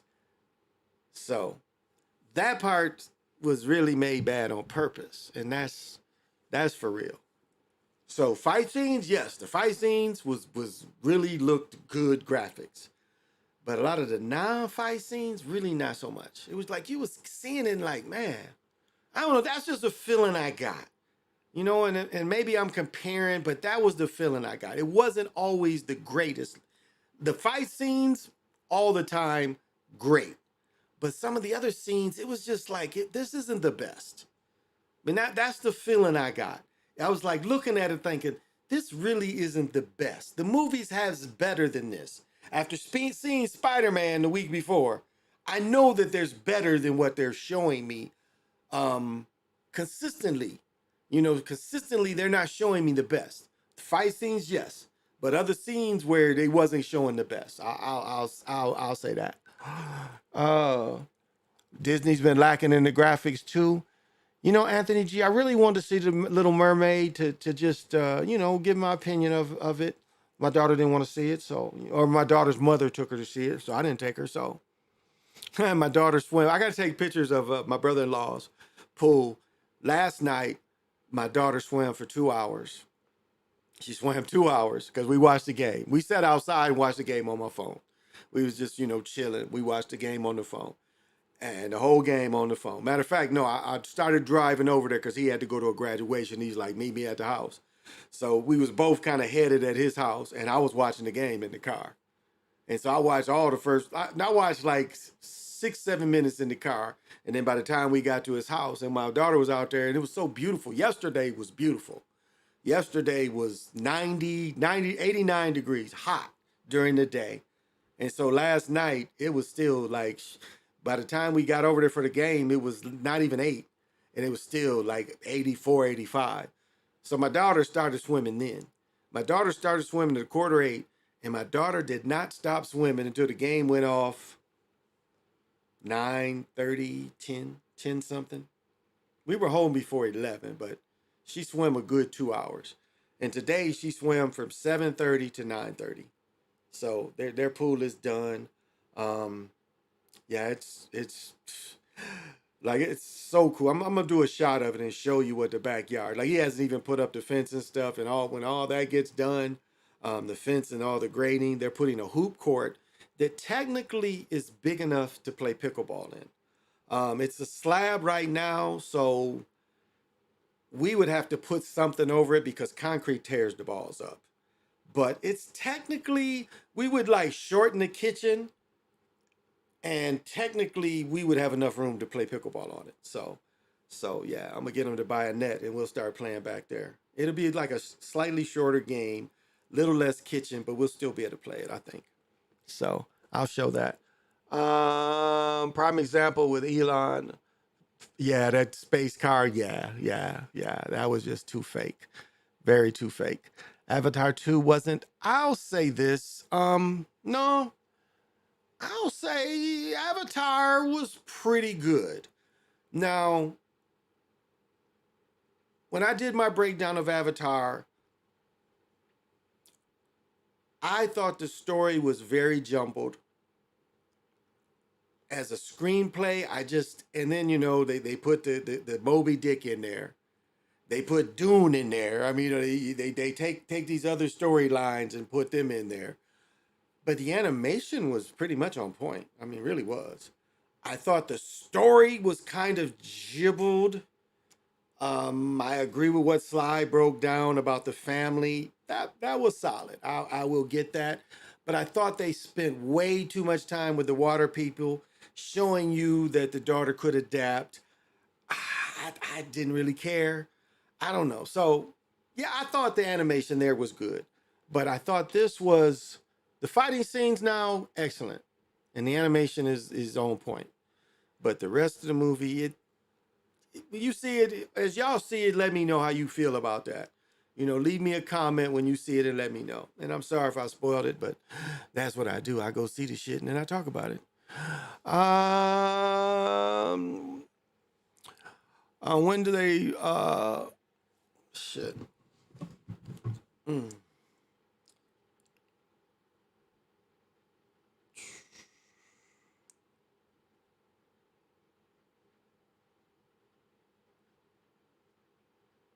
Oh, there we go. Right here. Don't matter. When they do run this UFO scam, do you think people will believe it? I'm sure they're going to have to use some CGI and holograms to make it look really good. Well, they've been doing the holograms, last 6-7 years. You would see cities with, they showing some War of the World kind of creatures and shit. But the biggest holograms that they've been doing was rainbows. Rainbows come from the ground. And I saw a hologram where I knew you could just see that it was a hologram. It wasn't a real rainbow. It just was the artificial look to it. And I probably got a picture, so maybe I can even pull that up, look for it and pull that up. But then I saw another person show the same almost exact rainbow from a very similar angle and from her camera. And it looked like the same kind of hologram. So I think that they do that too. I mean, even think of like this smoke we just saw in New York. Think of they could push the poison in, and you know, it's easy for them to darken the skies. Remember what they said in the Matrix? We's the one that darken the skies. They've been known how to darken the skies. So well, I mean, look at the planes in 9/11. So it's easy to they've thrown the holograms at people that make them look believable to people. And if you think, you know, that world event looks like, let me show you something. Let me see if I can look this up. World War II crash into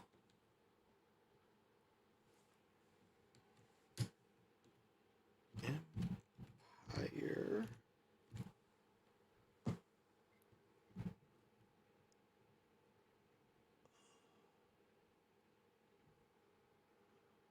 This is 45. Yeah, okay, here we go.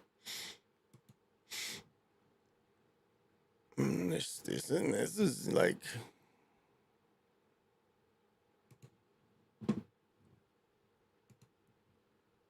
okay, this is from 1945 during World War II. Just to show you, has a plane ever crashed into a big building in New York in the history? And the answer is yes. And here we go. The world's biggest skyscraper, New York's 1,248-foot-high Empire State Building, and a Mitchell bomber flying blind in a fog haze, chief actors in one of the strangest tragedies of the air. With visibility down almost... Now, look at that. The bomber crashed with terrific impact into the 78th and 79th floors of the building, smashing through 7 walls.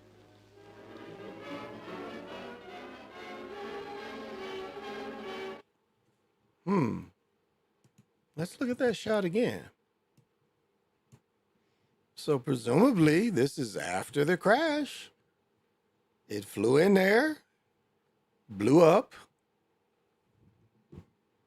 Told you, took out 2 floors. Okay.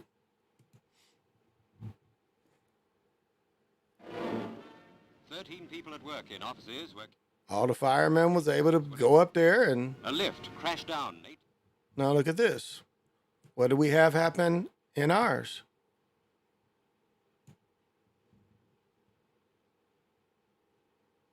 Now, from all practical standpoints, this is what firemen forever have been trained to do. These people in New York were trained to fight these fires in these big buildings. And don't tell me they aren't, because I've been in big buildings and I know how fire codes go. There are ways to get to the hoses. There are access to water on every floor. So just as we know they did in September 11th when my son was 6 months old, I was feeding him and I'm looking at this. As we know, the brave men went into that building doing exactly this. This is what they anticipated, right? They anticipated doing this because this is what these people did during World War II. They were trained to go in these big buildings. They had elevators. Same lockouts they got today. They locked them out. Only the firemen got to use them. Firemen also knew they had to go through the stairs. So they had to elevate up to the stairs at some point before they go up in the building. Right?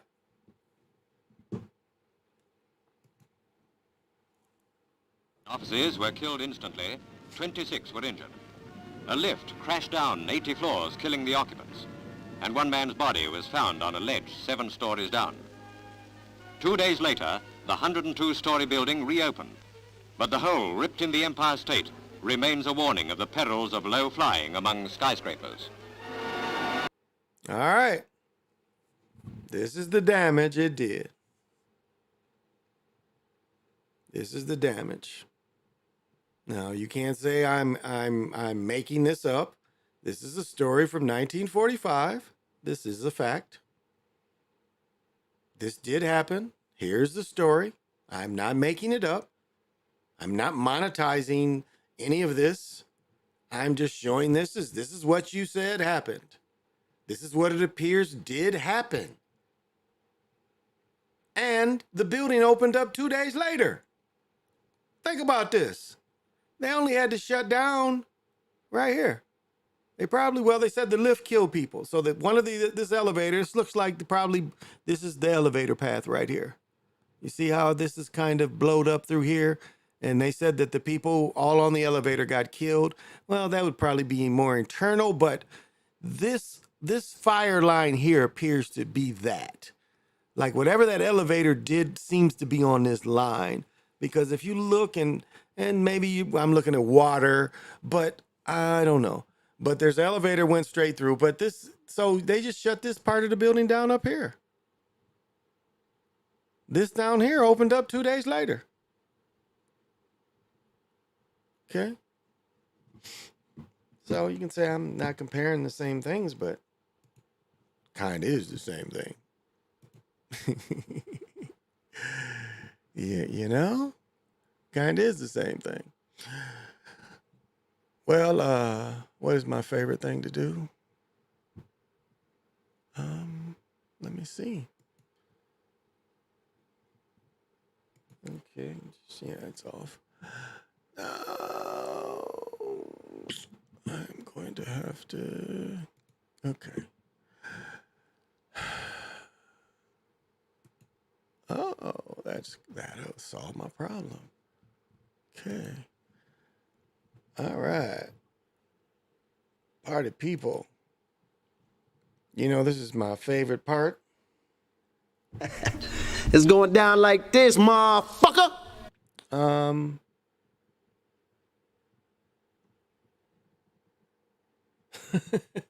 Now I am not making this up. This is again what's going on in the Great White North. I'm not making up the title. I am just going to give it to you the way they show it. Okay, why? I got this. All right, I'm going to, just so you don't know, I'm not making this up. I don't know where this place is. Right here it says, Somali Mall in Minneapolis impacted by flash flood.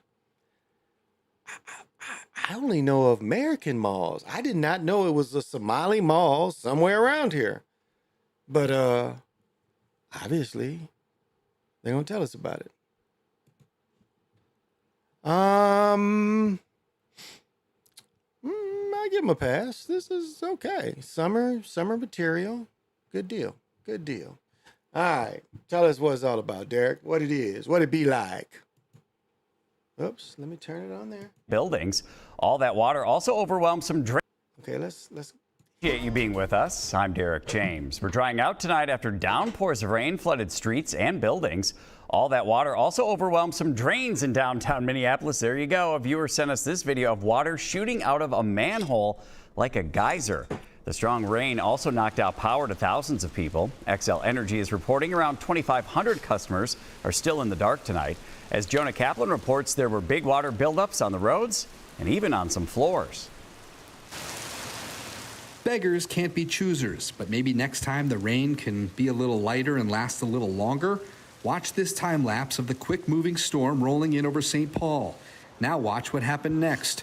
This Mini Cooper not big enough to make it across Robert Street. Come on, do it again. Now let's move to Minneapolis.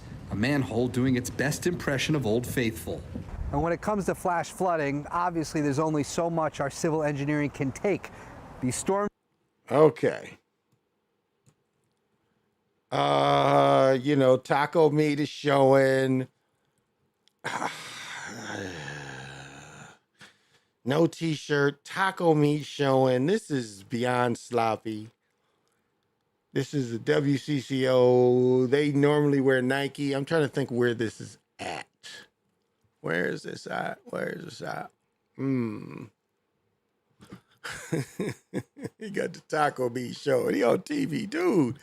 What do we all say? You must wear a t-shirt all year long.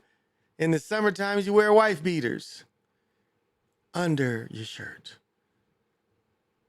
You know, I'm just looking here, guys, and This doesn't look like where I live. It's a lot of darkies in this neighborhood. And yeah, I don't live around anything like this, but that's me. And I deserve to live where I want to live, but okay, let's go. Only so much our civil engineering can take. These storm drains, if they're clogged or we just get too much water at one time, yes, you're going to have some flash flooding. But rains like what we had today also exposing some issues for folks. Their gutters maybe are clogged, but also roof leaks. And that was a big problem here at the Somali Mall. They didn't cave in, just the water was everywhere. Jamal Osband is a frequent shopper at the mall. Wait, where's the Somali Mall at? I see Village Market. Now, is all this a mall too, or is it just this? Can you go in there? Is that the mall, or is it just this? Okay, I'm okay. He also happens to be the neighborhood city council member. No, y'all, I gotta look at this. Yeah, it's a lot of darkies, and these are Somalians. So, this is not, I don't live around here. No, I don't live around there.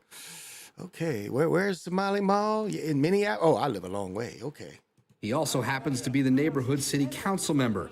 He said a fire last month led to some roof damage, and shop owners told him the roof wasn't fully fixed yet. What I saw was that the water was gushing everywhere. It was flooding everywhere. Wait a minute. Let's get Somali Smooth. Okay, let's check him out. Oh, the Somali is smooth. I like the shades. He got a little bit of the carefree curl going. You know, this is the smaller lapels. I don't mind. He's fly. Let's go. Somebody, he's a councilman. That's why he's fly. Okay, let's go. Oh, was that the water was gushing everywhere. It was flooding everywhere. It really affected. Okay. I'm gonna keep talking shit because I'm having fun. Yeah, there's no shit in here I'd buy. It's no. But none of this shit is anything that I don't even want to go look at shit like this. Like, hey, let's go in there and look at what kind of shit they got. What kind is it? It's this shit right here. Well, no, thank you. I wouldn't even go look at that shit. Maybe y'all want to go look at this shit, but not me. So I had no need for Somali Mall, but let's go. What do you got the helmet on for? It really affects the small business owners, moms, shops, and people that are here to do the work. It was very frustrating. It's a lot of darkies over here. What does it say? Village Markets bans guns. Here we got a brother. Let's just see. He wanted to be in the shot. He gets it too. He gets it too. He wanted to be in the shot. I like his coffee. It's clean. Okay. His shirt is clean. It looks clean. Even his. I like this place. They dress nice. I like the way they dress here. Let's go. They wasn't part of the fire, so they should be dressed a certain way. Yeah, look at him. I like it. Casual. Yes. Look at him. I like it. Okay, let's go. Moms, shops, Moms and pops. Look at the sisters people going that by. are here to do the work. I think he's security. It was very frustrating to see their belongings damaged. Fire crews on Saturday not putting out a fire. Okay, let's go. What's these curtains? These are shower curtains, so you could get your shower curtains in the same place where you could get your dress.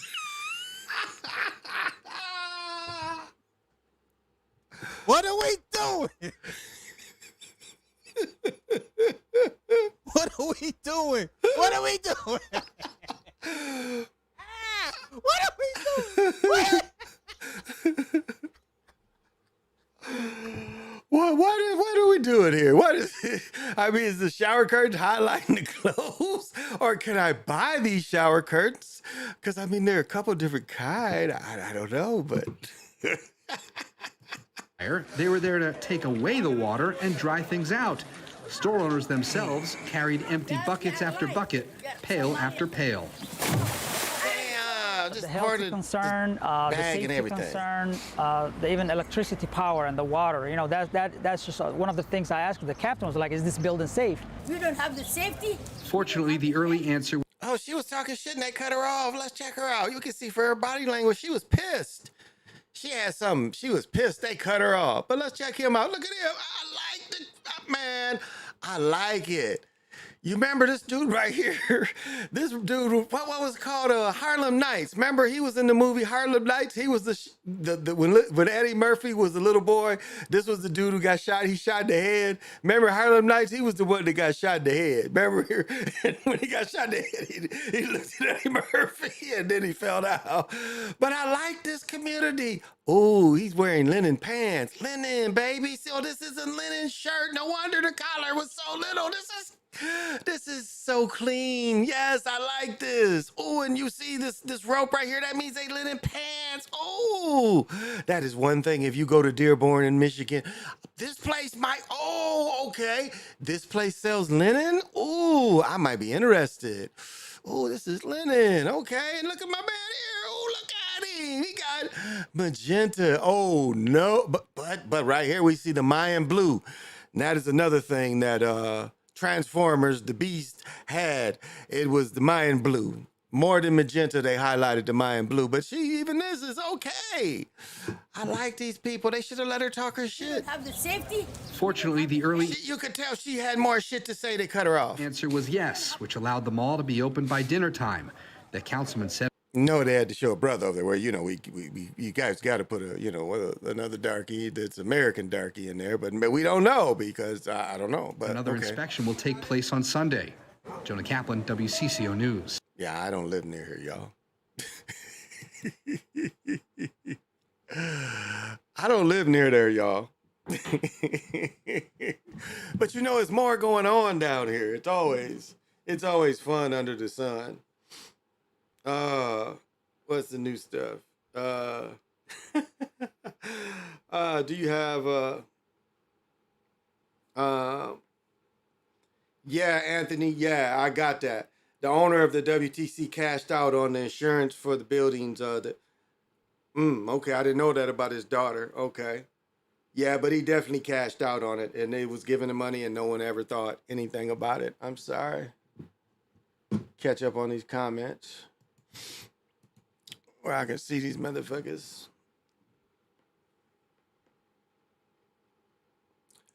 On my opinion about the smoke in Canada, well, as I was saying, if I didn't cover that talking about the holograms, if I didn't answer that, again, you could put chemicals in the air that mimic what fire smoke mimics. They could pump that into air on anybody. And then you could pump the clouds in and you can make fog. So it could be, that way too. Could they put stuff on us like that? Yes, they could. And I broke that down the other night. You trying to tell me where this area, and even in Canada, had all-time snow, and that within a month it became really dry. Again, us in Canada, we had winter until April. Like the fronts that was hitting us here was hitting up there. We had winter till April. And you telling me May, June, shit is dry up enough up there that already it causes the fire. Now, that's my opinion on studying it from a logical perspective, from what they're telling us. Now they're saying within this short time, all that shit, just record floods everywhere, wetness everywhere, that all of a sudden these areas wasn't wet. And of course, a fire is a natural way of, rejuvenating itself. I wonder what happened to them.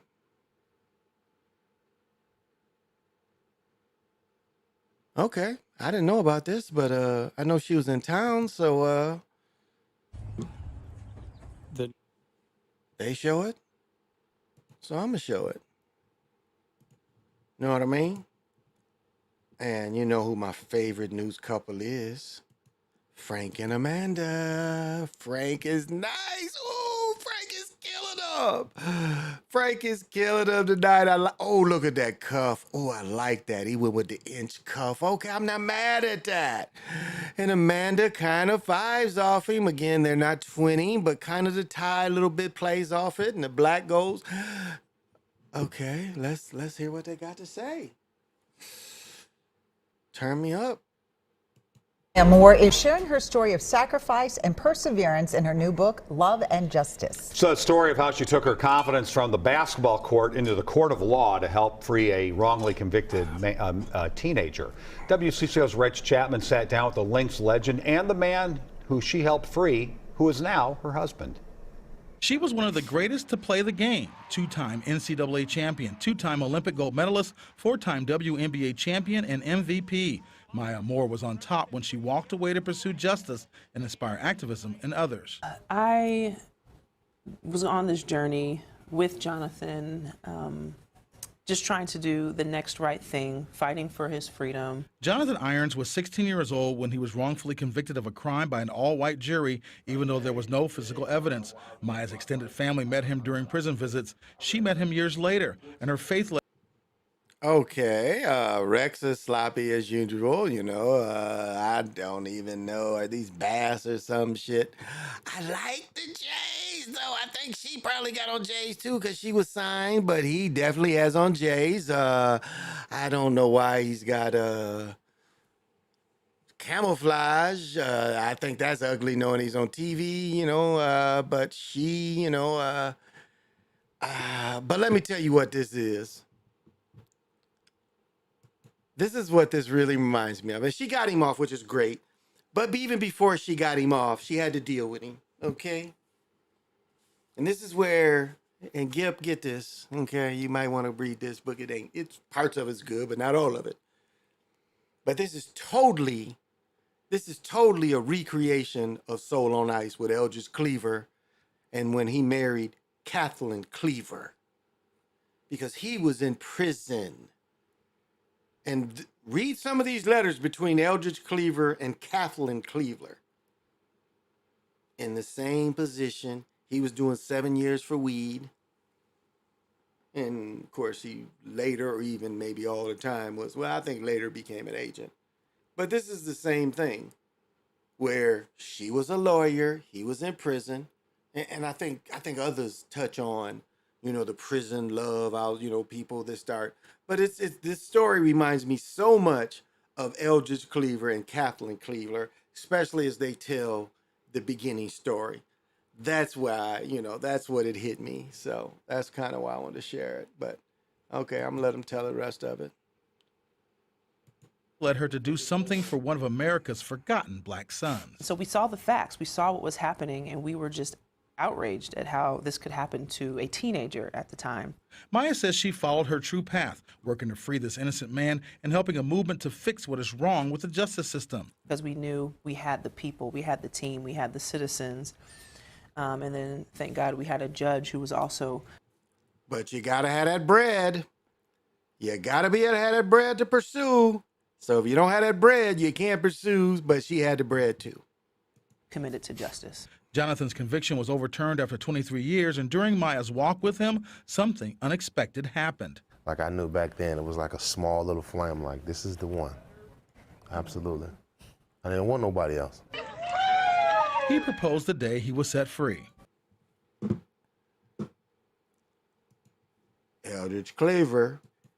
And I think we could even, there's others that probably, but it's like that thing where, okay, here's a story for you. It's a true story.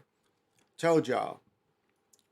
One of my players, when I was 24, 25, he was 14, so we probably 10 years apart. Greatest little dude. All right? Grew up to be a killer. He killed one dude by shooting him in the groin. Not really clear why. I think it was over a girl, but he definitely killed him. Shoots this guy and kills him in the groin. The second dude he killed, golly, I'm a lost. But when he finally goes to jail, he goes to jail for something else. He goes to jail for something else. My friend's niece had a son with this cat. And I remember seeing the cat being out. He was always cordial and stuff, but it was like everybody knew he was a murderer. And, you know, as we all hustling and stuff, he's known me. He always showed respect for me. You know, he knew who I was. They know what I was capable of. So it was I never had any static with him. But it was funny. So his baby mama helps him get out of prison. They're lovey-dovey. In the little small town of Battle Creek, Michigan, he starts cheating on her. And then she's on Facebook with the whole story. But it's almost the same story. You know, woman championed him, and then he gets out, and then we see this story, but they're still together. Obviously, their story is a few years old. He's been out for a minute. The foundation of our love story is friendship. And you get to see that unfold in our book and in our story. Her new book, Love and Justice, is a story about the fight for dignity and freedom and a love that developed. We're going to see a movie about this pretty soon. You better believe. During the struggle. Trust and believe. Inspiring vision. We want to give them tools. Sacrifice and perseverance. Oh, shit. Oh, shit. Okay, I was about to talk shit. Okay, right here. So, okay, I guess it's not yet camouflage. So really, so all the Jordan stuff in the world, this is the Jordan stuff you choose to be on this little story. You can tell they really like, this is just local TV. Ain't everybody gonna see this. You see what they put on. I mean, you know, they really wasn't pimping too much. He's like, hey, I brought this new Jordan. I just wonder if they bought that while they was here. Because this is not fly Jordan stuff. But anyway, let's hear their goofy story. I didn't want nobody else. He proposed the day he was set free. The foundation of our love story is friendship. And you get to see that unfold in our book. And okay.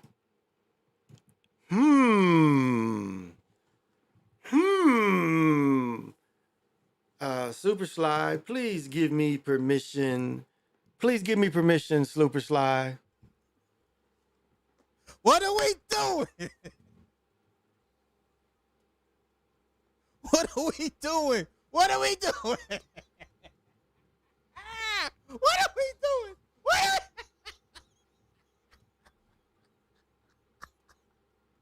What are we doing? I'm sorry, Nick. Green lines.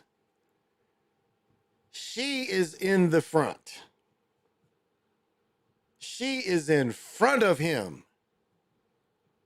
He is not only leaning towards her, he's leaning up. And she's standing straight up.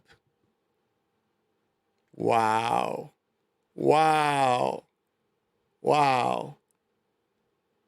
Wow. Now this is some green lines like a motherfucker. Not really touching, but he's behind. Wow. This says it all right here. This says it all, y'all. This says it all right here. Look at these green lines. God damn. This nigga's behind. This is the man right here. She protecting him against the world, huh? hey, PJ, what was his name? Terrell Davis? This is a big Terrell Davis head looking nigga. What are we doing? Oh, this is Terrell Davis head nigga. What are we doing? Oh, this is Wonder Woman in your face. Okay, let's go. Unfold in our book and in our story. Her new book, Love and Justice, is a story about the fight for dignity and freedom and a love that develops. Not their book, her book. If it's her book, why is he even in the shot? Because right here, he gets, you know, it says Maya Moore and right here. But they just said her book. But yet his name is on it. But they said her book and not their book. Let's go. Developed during the struggle. We just want to give people inspiring vision. We want to give them tools to know how to. What did she say?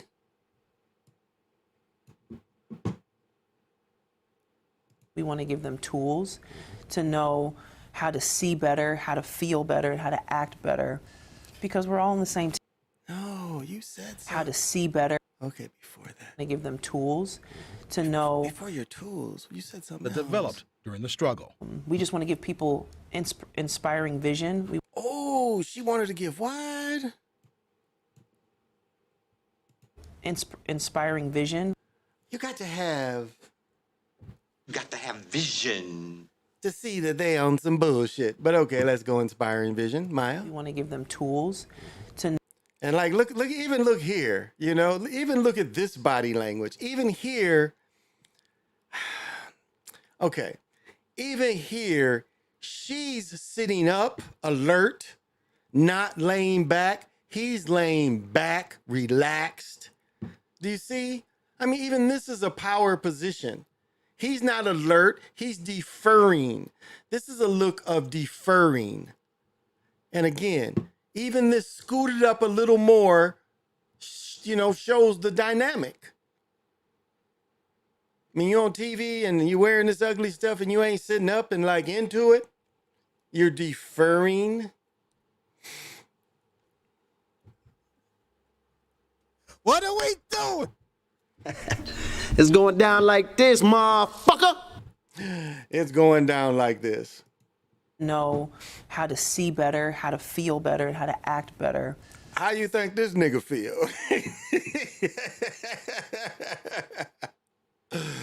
How long you think before this big Terrell Davis head nigga trying to go get him another woman? He's like, hey, you know, it was a little glimmer of hope that she might have been the one, you know. You big Terrell hockey puck sausage nigga head dude. Oh my goodness, I'm sorry. Because we're all on the same team. We're all human beings. Reg Chapman, WCCO News. Okay. Oh, I am on one now. I am really on one. I'm ready. Yeah, let's hear that story. Plus, I gotta pee, so let me see if it's give me a. No, I don't want to hear that funky music. Okay, let's see. How long is this? Is this long enough for me? Oh, it is. Thank you, Frank and Amanda. You know, I give you uplifting stories too, y'all. Plus, I gotta go pee, and then I'll give you more uplifting stories. Stories that's good for your soul. Stories that make you say, "Ooh, that's a nice story." Hoop dream, and they've had to work hard to keep their head in the game. They are a team that shares a home in tonight's home team, and Mike Max is here with their story. Yeah, Maxie? fun story. They are twins that have seen much in their lives, and they will forever be bonded as siblings and by the sport of basketball. They were born the same day, twins and active. Those are good days. Life was very simple. All we did, we were actually more of baseball guys, I think. We were really focused on baseball back in the day. Yeah. What happened? Oh man, we grew 4 inches in one summer. Yeah, one summer. But basketball did not always like them. We actually got cut our first year, but the next year we came back and we really enjoyed it playing for the team. Eventually they changed and it changed, blossoming into prospects with high-end potential and high-end goals. There you go. Got that one. Yeah, I really want to go Division I, but NBA, G League, overseas, it really doesn't matter to me. I just want to say that I've played professional basketball. But this is not a fairy tale of happily ever after. Without going into detail, their lives have been filled with challenges that most do not face. Times have not been easy at all, and I've always been with my brother this whole time. We talk through things, we go play basketball, get our mind off things. Everything we do is for each other's benefit, and it's helped me so much. I really don't think I really would need anybody else except for him. And this is about leaning on each other, because sometimes that's all they had. He's always someone I can go to no matter what. We can talk about anything. There isn't anything we don't share with each other. We can always talk to each other. It feels great having someone you can just release everything about. Life's been hard, and you just always have someone to play with. And in the middle of it has been basketball. Hey, break the rim. This has become their refuge. Without self-pity, but with reality. You can have help along the way, but in the end of the day, it's how much we want it, how much we want to succeed and make it in life, because life isn't going to wait for us. Okay, I'm just getting back. Day, twins, and active. Those are good days. Life was very simple. All we did, we were actually more of baseball guys, I think. We were really focused on baseball back in the day. Yeah. What happened? Oh man, We grew 4 inches in one summer. Yeah? One summer. But basketball did not always like them. We actually got cut our first year, but the next year we came back and we really enjoyed it playing for the team. Eventually they changed and it changed, blossoming into prospects with high-end potential and high-end goals. There you go. Yeah, that one. Yeah, I really want to go Division I, but NBA, G League, overseas, it really doesn't matter to me. I just want to say that I've played professional basketball. But this is not a fairy tale of...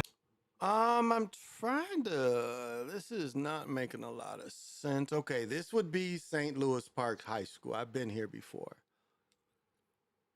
But they were on. There you go. Yeah, that one. Yeah, I really.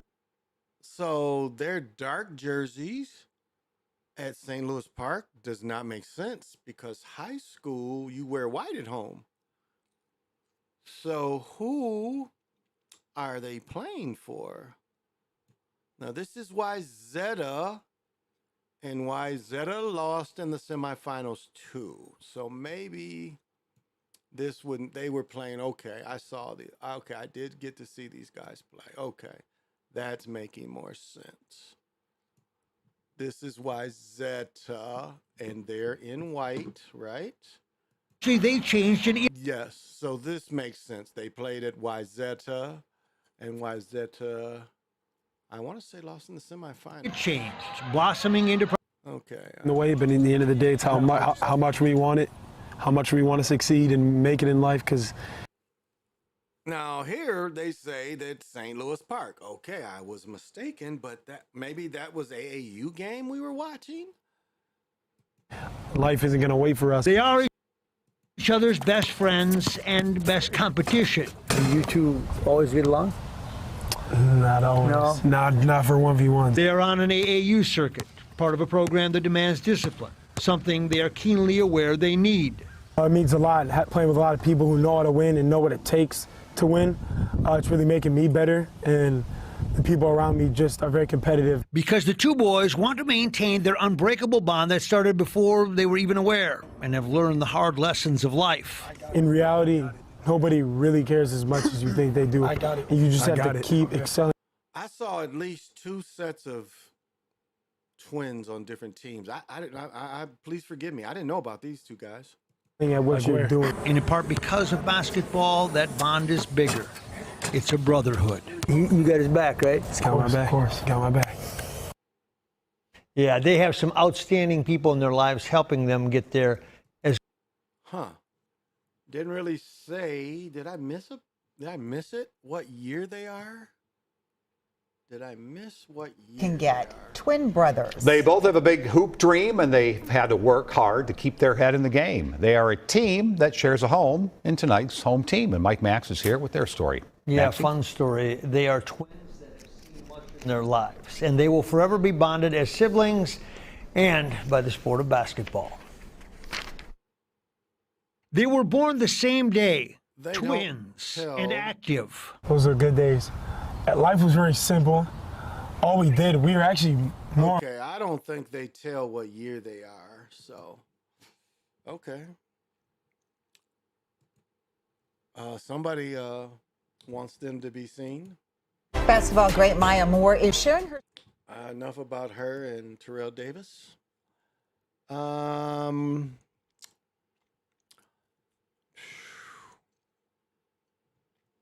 Oh, here we go.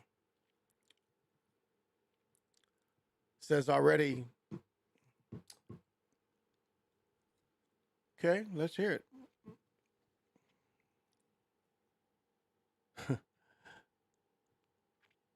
think I showed that. But this is the same thing I'm just talking about.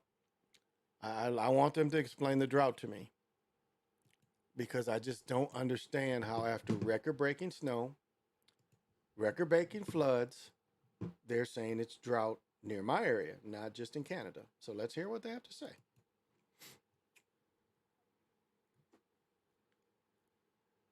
back in a drought. Now cities are asking homeowners to cut back on water as public works crews are doing the same. This map shows portions of Hennepin, Ramsey.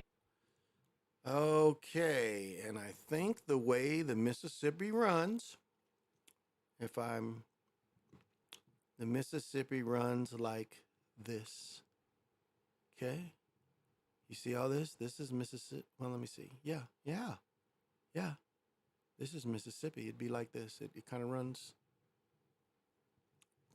like this. So, they're saying this is, again, the same amount. Well, like I said in Canada, you're telling me the same amount of time, record-breaking snow, that May and June was so dry that all this had time to really dry out. Now, again, it looks like it's just around my area, no drought pockets here. So they're just saying extremely dry, but not moderate, some moderate drought areas. Okay, let's hear the good old what they got to say. In Anoka counties in moderate drought, along with many other counties. It's hard to believe after all the snow we had this winter.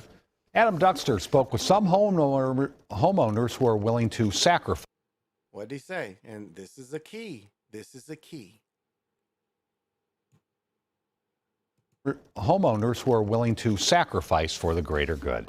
No, that's not what you said, Frank.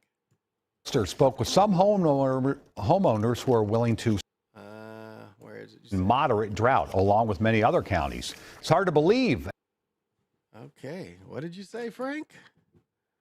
You said what? It's hard to believe. Many other counties. It's hard to believe after all the snow we had this winter. Adam Duxter spoke with some homeowners who are. Do you see the common sense word? Did you see that? You see the common sense word quantifying the work that you're about to see? You see how they just quantified? You dig how they do this? Hard to believe. Well, if it's hard to believe, then we don't believe it.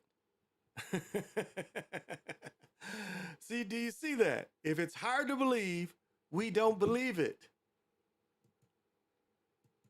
It's not hard to believe. See, when you see that, you have to understand what they're telling you. It's a mocking.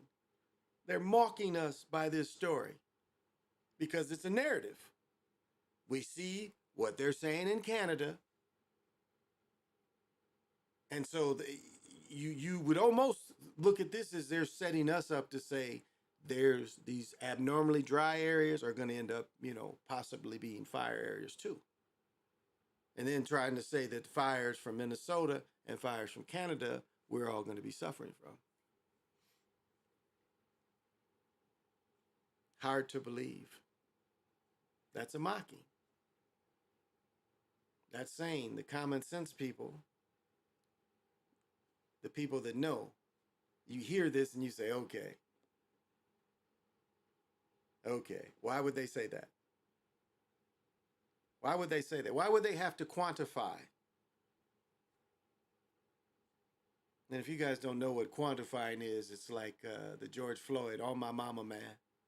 You see all these rappers on God, on folk, on my sister, on my dad this, on my dad that, quantifying. On my mama, man. On my mom. Believe it or not. Believe it or not. Believe it or not. You know what I mean? Okay, let's let these folks tell this story. I'm sorry. You guys want to know about drought in the Great White North, and I'm going to give it to you. Who are willing to sacrifice for the greater good. Well, some of us spend hours growing the perfect lawn each summer. Quincy Long is not some of us. I'd love to have that picture perfect lawn, but I also think that lawns are just generally stupid. The motto at his Hopkins home. My wife and I water relatively sparingly. We tend to save it for oh no, the lawn looks dead. Maybe we should water once. Which this year Mother Nature just decided to turn off the water to us, I guess. works out pretty well, as Hopkins is one of a number of metro cities asking people to limit just how much they water and when. If you're going to go out and water your grass on the wrong day and over irrigate your shrubs and bushes, you're taking water away from somebody down the line if we do get into a serious drought. The National Weather Service says, well, Okay, they showed him the other day. I'm sorry, I can't let you go by. Okay. I'll say you still should have a t-shirt on, but the shirt is newer. The way this lays, you should have just got you a new shirt. They're like, hey, Hank, you going to be on TV again. Should have got you a new shirt and just, maybe get 2X next time instead of just the extra large. Might drape you a little bit the collar, but anyway. Okay. Somebody down the line if we do get into a serious drought. the National Weather Service says, well, this is typically the rainy portion of the summer. What we've gotten from mid-May to mid-June is actually a record low, less than an inch of rain during that time. Especially to go from as dry as we were last year to as wet as it was over the winter to as dry as it is again now. Those swings are just... Okay, these are guys I showed recently, and look, they stepped their game up. Yeah, this shirt comes from Macy's. I want to say this is one of those Affinity shirts. Yeah, this is okay. I like it. Pretty sure this is a Macy's shirt. It's not a name brand, but I think it's the Macy brand. Affinity, that's one of the Macy brands. I think that's what that is. But okay, I like it. Just crazy. And while we wait for rain, Long says others can learn from his hands-off approach for the environment's sake. If we could all just agree that it's okay to have. Okay, American Sniper wearing glass, having ass. This is American Sniper. Golly, okay. This is like 30 years after. Okay, let's go. Ones that are a little rougher around the edges. I think we'd all be better off. Adam Duxter, WCCO News. Okay, I'm having a flashback. You guys know what a flashback is? I'm having a flashback, so sorry, WCCO News. I'm going to give you a break.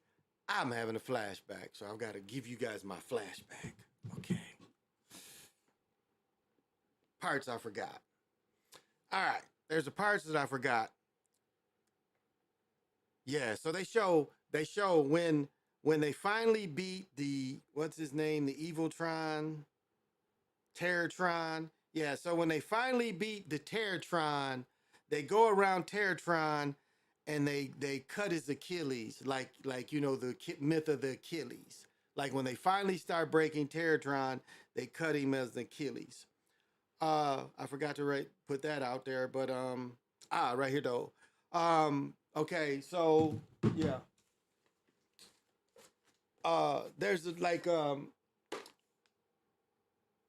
Mayan. Okay, so the Mayan calendar is all like it's many calendars, but the main calendars.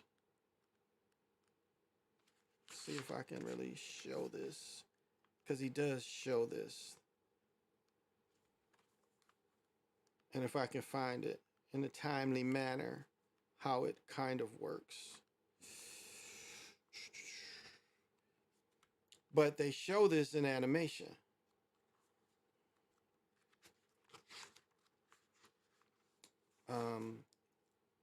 This is kind of it, but not really. But if that's the best I can do, I can make that work.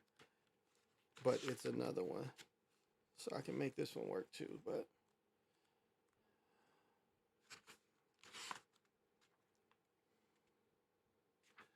so the way it all works is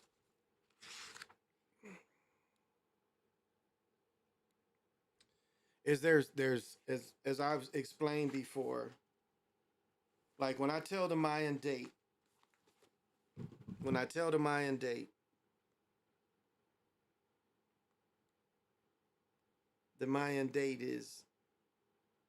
date of the long count is 13 Katuns, 0 Katuns, 10 Tuns, 11 Unos, and 14 Kin.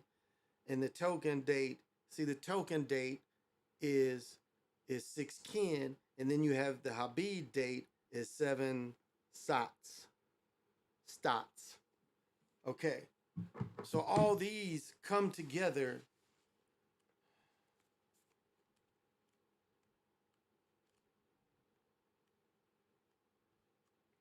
All these move together in unison, just as the binary code would all move in unison.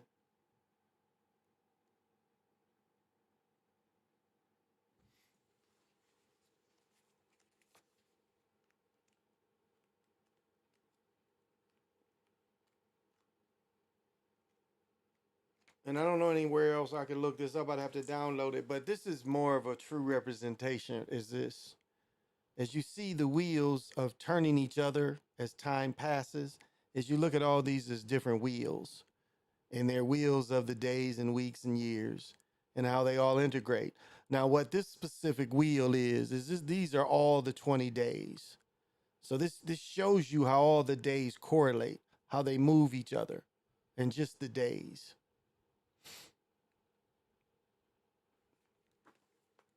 And so I mentioned that because in the movie, the sister, to break the code, she has to learn that, and they bring up the Mayan calendars, and she literally has to work the Mayan calendar, and it's like, how would how would she figured out the cipher, but she was able to put the Mayan calendar together to make it move, and that didn't get by me. I'm sorry I didn't share that.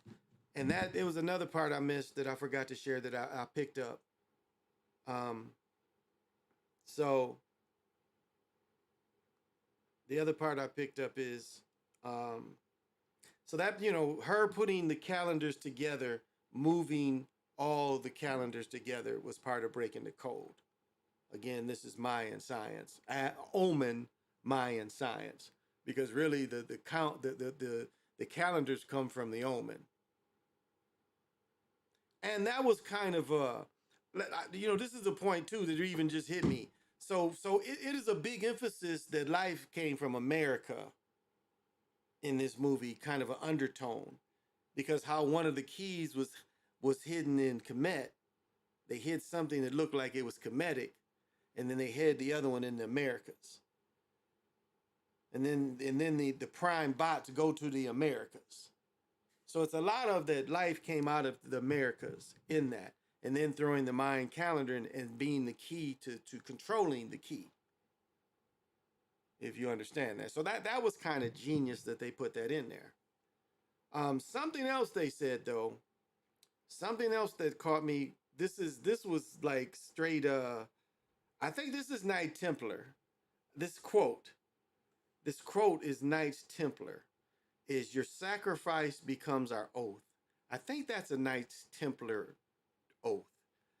But that's what's said to the humans as they try to go, as again, you have the hero twins, the brother sister hero twins, hero twins activate, you have the melanated brother sister, because that's kind of how I was looking at it. Not necessarily lovers, but the brother sister fighting together.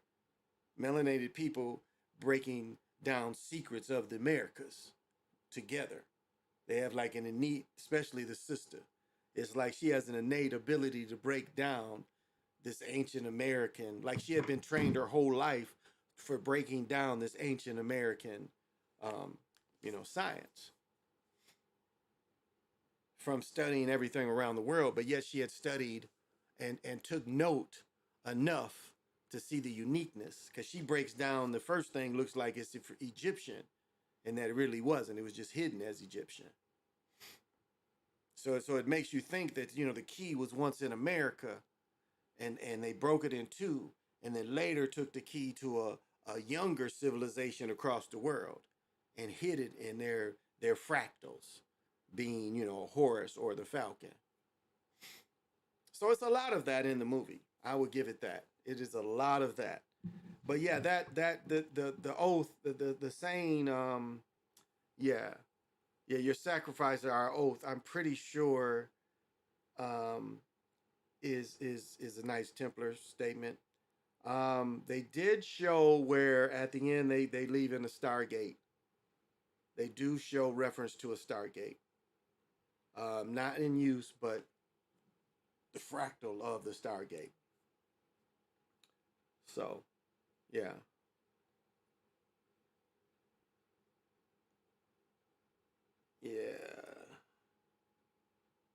Yeah, a little bit, as I said a little bit before, of terrestrial fractals. Quite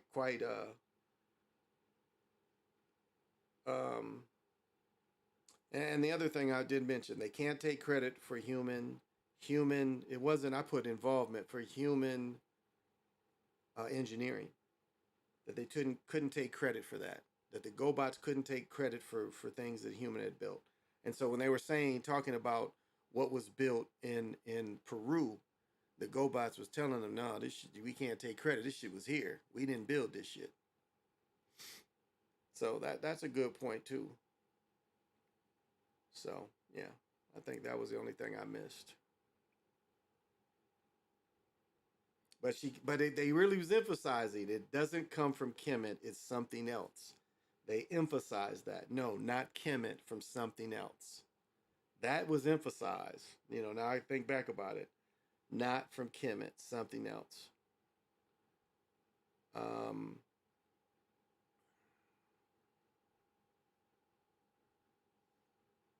Yeah, and I talked about again, truth is vanishing. And in some cases, it can be. We know that events that happen now or are about to happen can go back and affect the past. We already know that.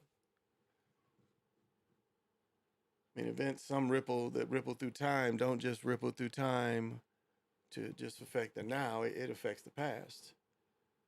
And I don't know if we have to call it anything. I just think that it's obvious that this happens. And, for most people, that would be like, Kobe crash and things that really weren't important before, they look back at it and say, well, hey, was this telling a message? Cartoons and such things like that, commercials. So this is type of other event happens, it ripples the past. Because again, the past thing didn't have any relevance, right? I mean, if nothing ever would have happened, it had no relevance. It only had relevance because of what that event had, right? And then it changed those events to, hey, wait a minute, those could be something else.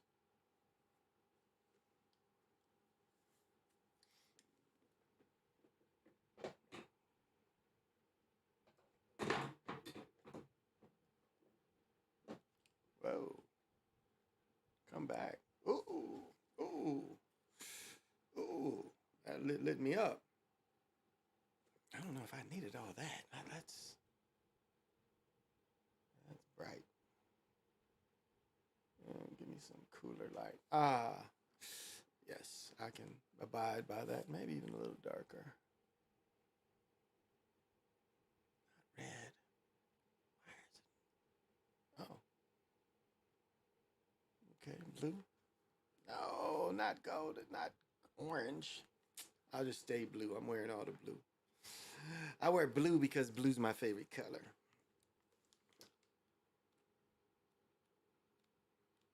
Oh, and I got to start making graphs and bringing this stuff, putting some of this stuff in here so you guys can see the real pictures, and I ain't holding up the pages. Just been too lazy to do it, but I'll do it. And some of this stuff would be easy to absorb. Because some of this stuff you can just really, just meditate with it. Like when I give my sounds, you can just play that little bit. See if you can just get some peace from that, because there's nothing that no spell in any of that. That is all free and clear and safe. There's no way they can, put anything in that. There's no intention for me. And so there's no intention in it. It is definitely in here, but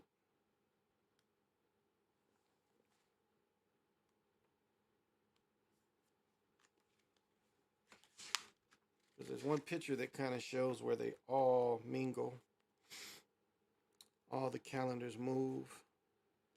And so from that regard, you know, I was able to pick that out. I don't know if a lot of people would pick that out. And so, you know, we look young people that did it and put it together. He you know, made an importance to that, you know, outstanding characters. And so I don't think anybody can say that it was like, even though I said the flaws in the CGI, it wasn't enough to say, you know, they destroyed it. I don't think that happened. Now I don't know how I can't say how it's gonna do, because it's a lot of competition in movies. But I enjoyed it. But I'll say this, it wasn't that many people in the theater with us. And it's only been out, it's Saturday. And it was only like, wasn't that many people in it. Last week when I saw, what was it last week? Spider-Man, it was relatively packed. And this was not. So for me, I can't make any projection, but I think those parts are really good that I mentioned about giving the love to the American energies. I thought that was positive. So, America's use of stargates, even on Earth it was flat, it doesn't mean that there are no planets or anything are wrong. Well, let's bring it up. Let's bring it up.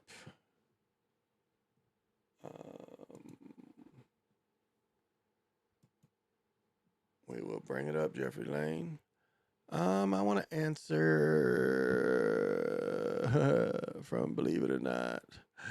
I hate these.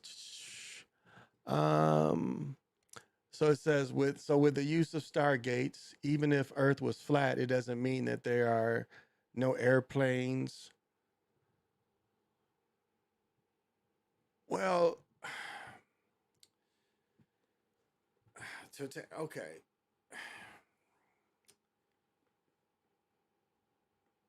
Again, from a flat plane perspective, if we were on a flat plane, okay, I'll answer the question of a stargate. From a flat plane of understanding, a stargate technically couldn't be. I'm gonna say that okay. I would say that from a flat plane perspective, a stargate, where would it lead to? Like, where would it lead to? Because again, the way they say that it's supposed to be, it wouldn't lead to nowhere. Now, if you say, okay, some of the maps say, well, it could lead to this part of the flat plane, that part of the flat plane. Okay, I guess from that perspective, but again, it would not, it would always have to be flat. It's no way from a flat plane perspective, it could be up in the way we see it. It couldn't operate that way. I mean, you try to make that make sense to me. Now, if you're saying you could lay it flat and they could get the energy getting from it being flat, I would guesstimate probably. And if they were going from one level of flat to the other level, okay, I could understand that. But from the aspect of being able to use it to move through black holes and stuff, like into a 3D plane, it's like a different use. Or even if you're saying, you know, however you can project into whatever's out there. Use it to however dimensionally you can use that kind of thing. And so when you put that type of thing in a flat plane, it becomes very limited in its use. So, because you'd have to, and that's you know, it's not that planes and stuff don't exist, but there's no really, in a true flat plane, there's really no up or down. It's just higher and lower. And so can you put something higher? Yes, you can. Right? There's no real up or down. It's really like over and under. Really, it's more that over and under. Because you gotta still to see, you can't accept some of it, and like when you get into the geometry of flat plane, you have to accept the geometry or the geometry, and that's what they want to ignore. You got to accept where the flat plane would come from, and you've got to build up from there. That's why, if you really look at how, like, if you want to really build up from flat plane, you look at CAD. A CAD builds up the flat plane, right? CAD can do that. But that's how it is. It's like you can put an illusion and build it up. So it's really it's really over and under more than up or down. So that so that is how, all of it everything would be like that. We would have to accept that everything is really what CAD is. And CAD is an illusion. It shows you how a structure can look, but yet that is what it would be. Because that's how you're bringing something three-dimensional off a flat plane, the way you would build off a CAD design. That's why really they give the hints. They gave a hint in this movie. They showed a little CAD thing of how something looks. So, I mean, you've got to accept what that is. I mean, that's part of it. So, yeah, yes and no. Yes and no. I think it's yes and no. Oh, CAD is computer aided drafting. Like, okay, I guess I'll give you an example. Let me see. I'll show you an example of a CAD design.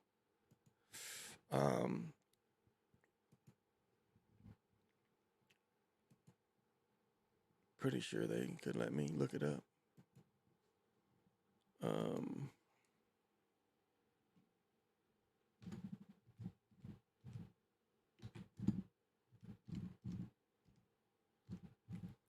Is that it? Yeah, this might be it.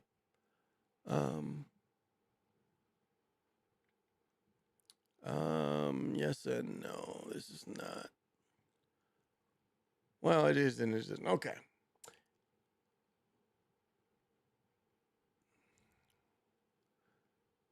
This is what's called mechanical CAD designs. Let's see. Let me see.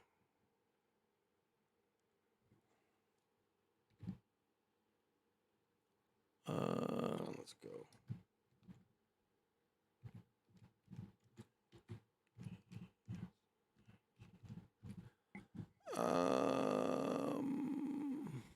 Yeah, that's fucked up spelling. Okay.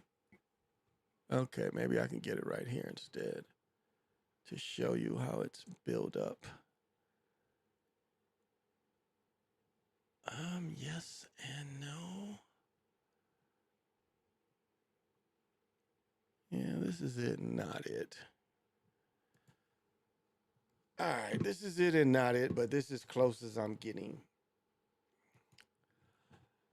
So, this is a computer-aided drafted, how this simple looks like a pulley, some kind of lever or pulley. But for buildings, it would be more of what they call skeleton frame. And I haven't been able to find any skeleton frame, but just simply it's you can build this with the computer, right? So this is computer-aided drafting.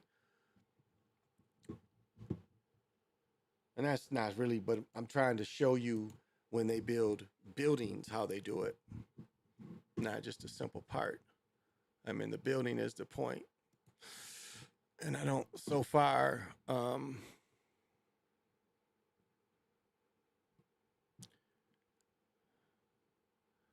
see. Oh, okay. Let me put this in here. Wire. Okay, maybe this will give me what I want. did not give me what I want.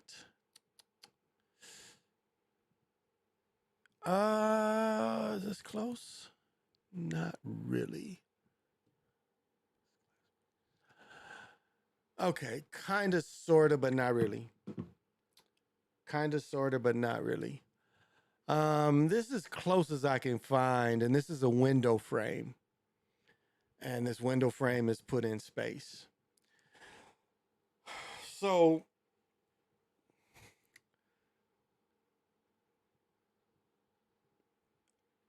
yeah, it's kind of hard to give you, this is not the greatest example, but this is, okay. This part here, this big purple, would be the closest to wireframe from that angle. All right. And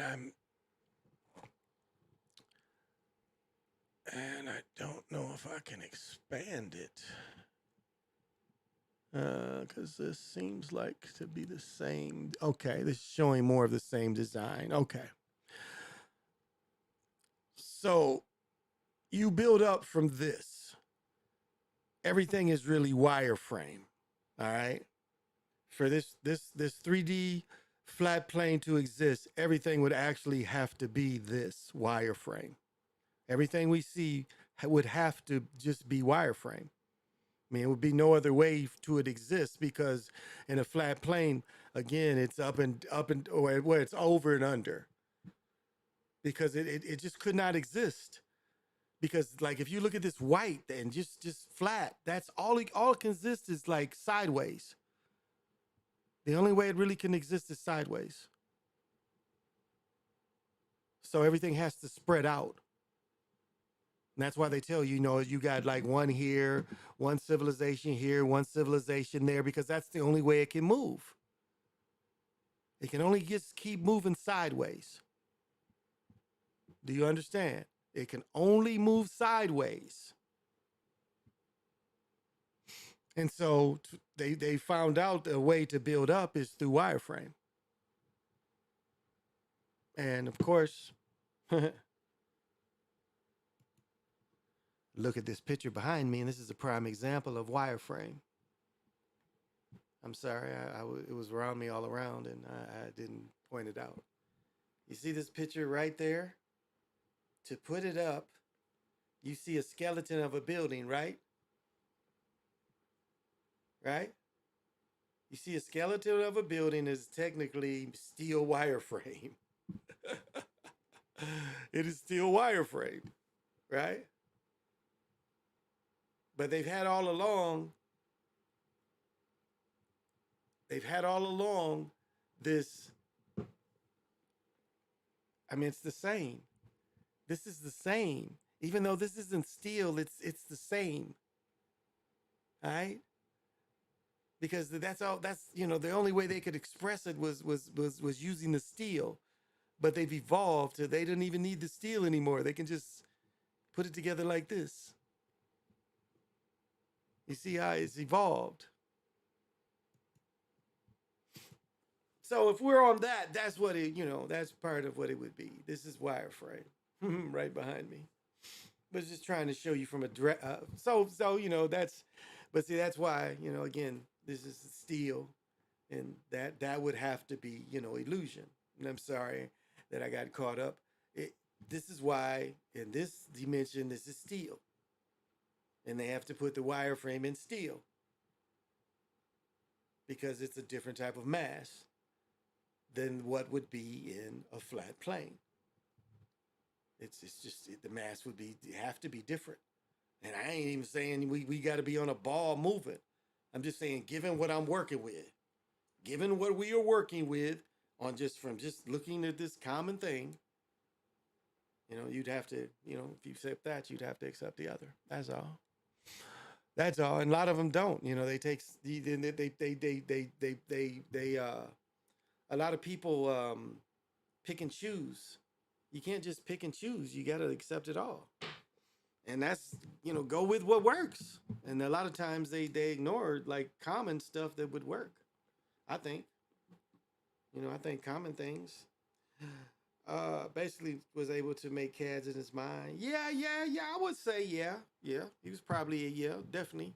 They actually tell you that about him, that he was able to actually make CAD in his mind. They tell you. So yeah, that's definitely, and that's why I was saying like that's what Tesla was able to do in his mind. He could put a machine and invent a machine in his mind. It wasn't the Incredibles, but the one, the Universals. Remember whatever it was, the dude from Atlanta. Remember he was the inventor and stuff. But anyway, Tesla was able to put the machine together and know it bolt by bolt. That's one thing that they explained that he could do. Now that does sound, very much like he could put the CAD out there. Like he wouldn't even need, he was probably beyond, like he could project the blueprint. He could project the blueprint even before he made the blueprint. He was probably able to, because I guess, he was probably able to, reverse engineering from what he could see. Because I would look at it as, okay, how could I make this thing work? And then you make it work. It's like, okay, this could do the job, and this is how it would look. And then you would reverse back on how you put it together. That would make sense and be practical to put together in a cost-saving way. But my point is just whatever reality you say we're in, you've got to accept some of that. You've got to definitely accept some of those realities. Again, it doesn't matter to me. I just, it would be, I'll say this, it's like, I want you to be able to hear me. And sometimes when people have certain beliefs, it's hard for people to hear other people when you have certain beliefs. And I'm just trying to get people to listen to me with a free mind. That's all. Just listen to me with a free mind. So if you are leaning one way or another, listen to all the information and then make your decision. Don't just start defending, because the moment you start defending, then there's doubt there. When you really believe, there's never a doubt. That's why it doesn't turn into belief anymore. You just start knowing, because there's no doubt in what you're trying to explain or talk about or what you study. It's just knowing. So you don't believe anything.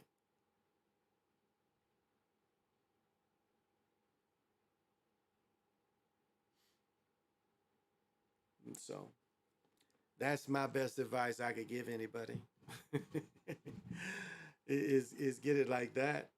That's why, it's just I want people to hear me. So, I have to, that's why I broke it down that way, because if it's people listening and you lean towards that, I want to be able to put you into that and see what that is. Because a lot of people don't want to tell you how much illusion would have to exist in that. I mean, that's just no way to get around it. It would have to be very much illusion for that to exist. And accept it or not, that's how it would exist, in a lot of illusion. And like that land, a city of 10,000 planets or something like that. They try to kind of show you that in a way where, remember, you had to have the VM glasses, the new Google goggles, to even see where you at. I mean, that's what it is.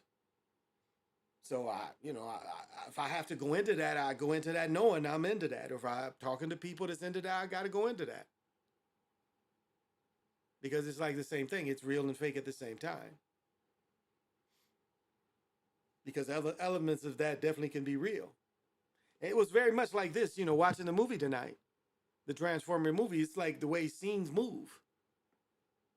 And how good they can make the scenes move. Like in the video game, how the scenes just pop up? And anybody that's drove deep country, deep into America, you just know. You drive hundreds of miles, it appears like a computer almost.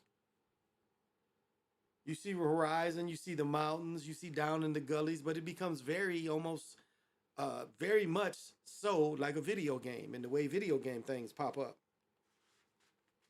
I mean, it comes really a lot like that.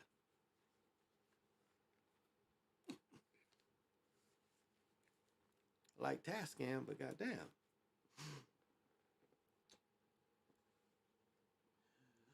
But goddamn. It's going down like this, motherfucker. It's going down like this. So, and I just want people just, you know, be able to hear me. So that's like the questions come in. I have to put myself in, you know, who the people where your level of where you're asking the question from. And it's no me thinking that I'm better than anybody. I just want to, you know, understand. I got to really understand where it's coming from. That's all. And where your level of how you ask it, and that's all. And so it's not I'm thinking I'm better than anybody, but it's certain things that I can hear and I can't hear. And certain things that's just like even like doing that story about Jeffrey had a couple other stories. What are these other stories about? Jeffrey had a couple other stories. Okay, let's see this. Let's see. Loch Ness Monster from Scott was actually Jack the Ripper. Oh, what is this about, Jeffrey? What is this about? What is this about, Jeffrey? Okay, all right. I guess we'll bite. Let me see if there's any bullshit music in it. Is everything all set? No, let me turn on. Let's see. Loch Ness Monster. Ooh, why am I getting that? Oh, this.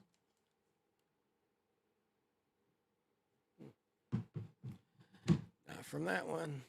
I am definitely on another channel. Why? Let's retreat for a second. Where am I not?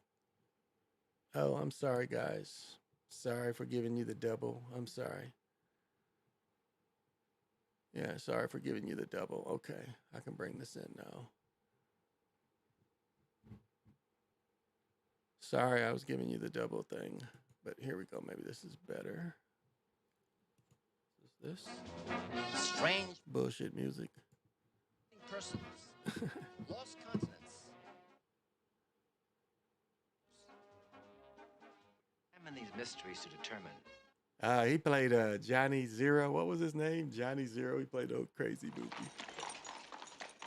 Henry Sylvia. He was always a bad guy. London's West End. Here, in the winter of 1888, a series of bizarre and violent murders occurred, which remain unsolved to this very day. Why the crazy music? Okay.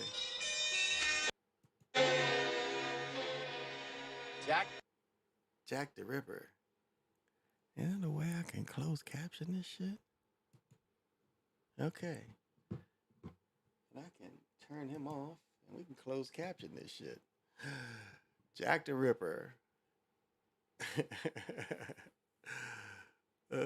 London surgeon, perhaps a member of the British Royal Well, a team has unearthed spectacular new evidence which suggests that Jack the Ripper was, in fact, the Loch Ness Monster. Is it possible that Nessie was murdered 500 streetwalkers before turning to the Loch Ness?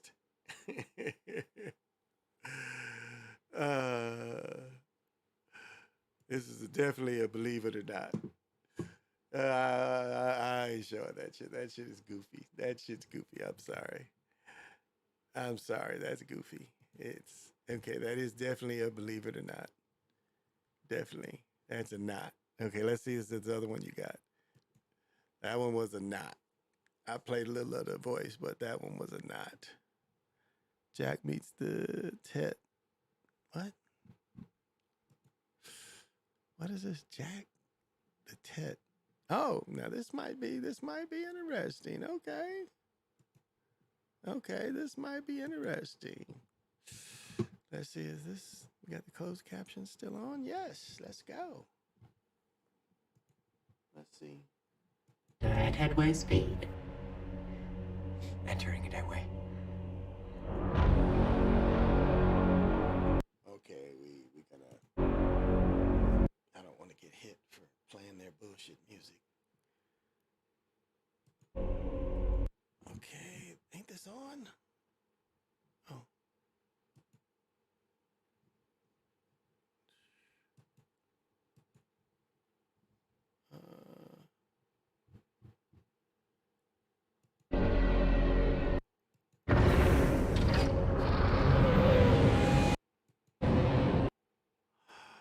He's going to meet. He's going to meet the Mai. He's going to meet the one that generated his whole reality. And they just showed you Elvis. Where was that Elvis? Where'd he go?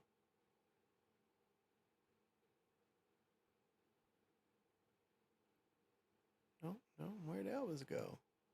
Where was Tiny Elvis? Damn.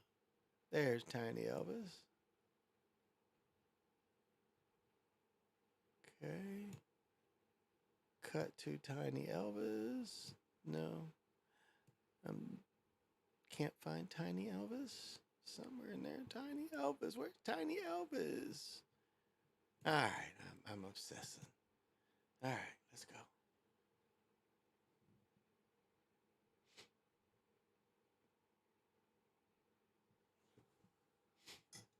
Insubordinate behavior. I feel bad about that. Indicates you are lying, Jack. Tell me why you're here. Hey, you have 5 seconds.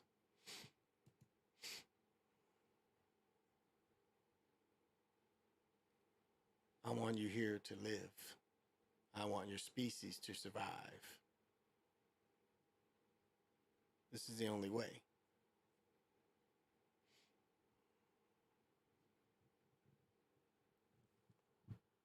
I did. Tiny Elvis.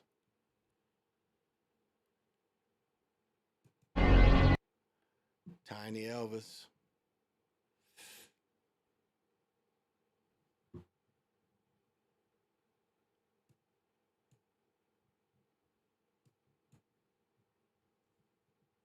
So baby's being born, him, many different ones of him. I think that's what he's seeing.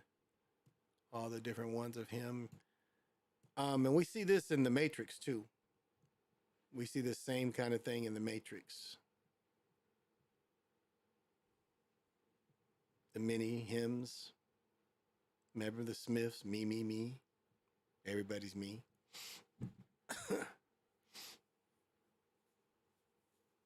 As the Mai is exposing himself, he sees millions of him.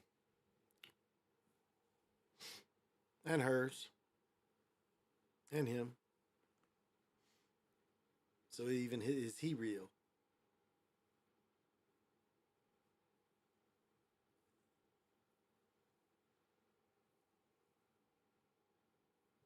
There's music in this shit. Yes, music is in this shit too. Here's the rebellion. Jack, you're doing the right thing.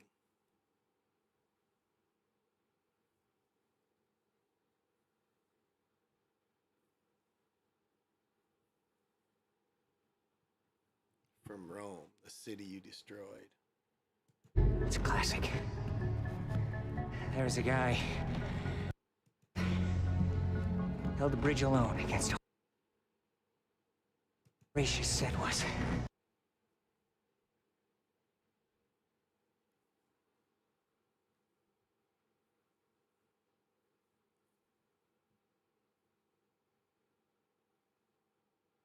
Everybody dies, silly.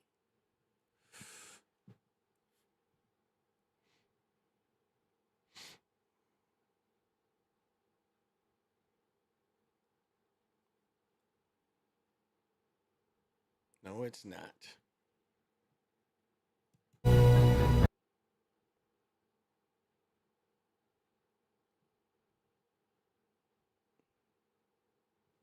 He saved her instead.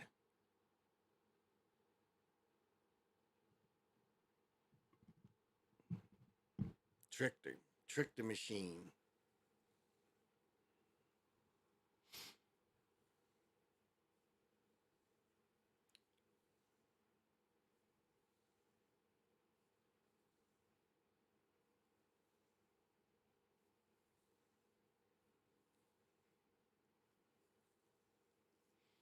Temples have his gods. I created you, Jeff. I am your God.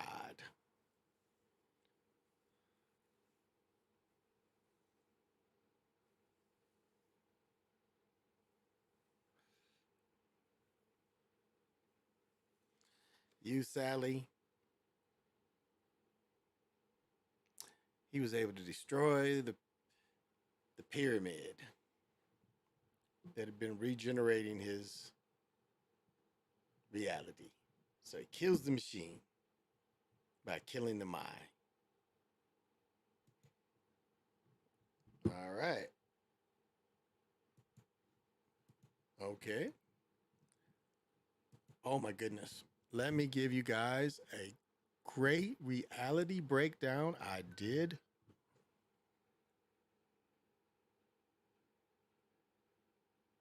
Oh, they took me off.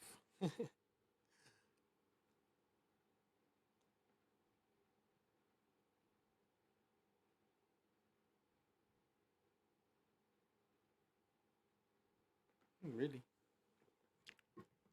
Ooh. Oh, they suspended it. Ooh, they suspended my stream.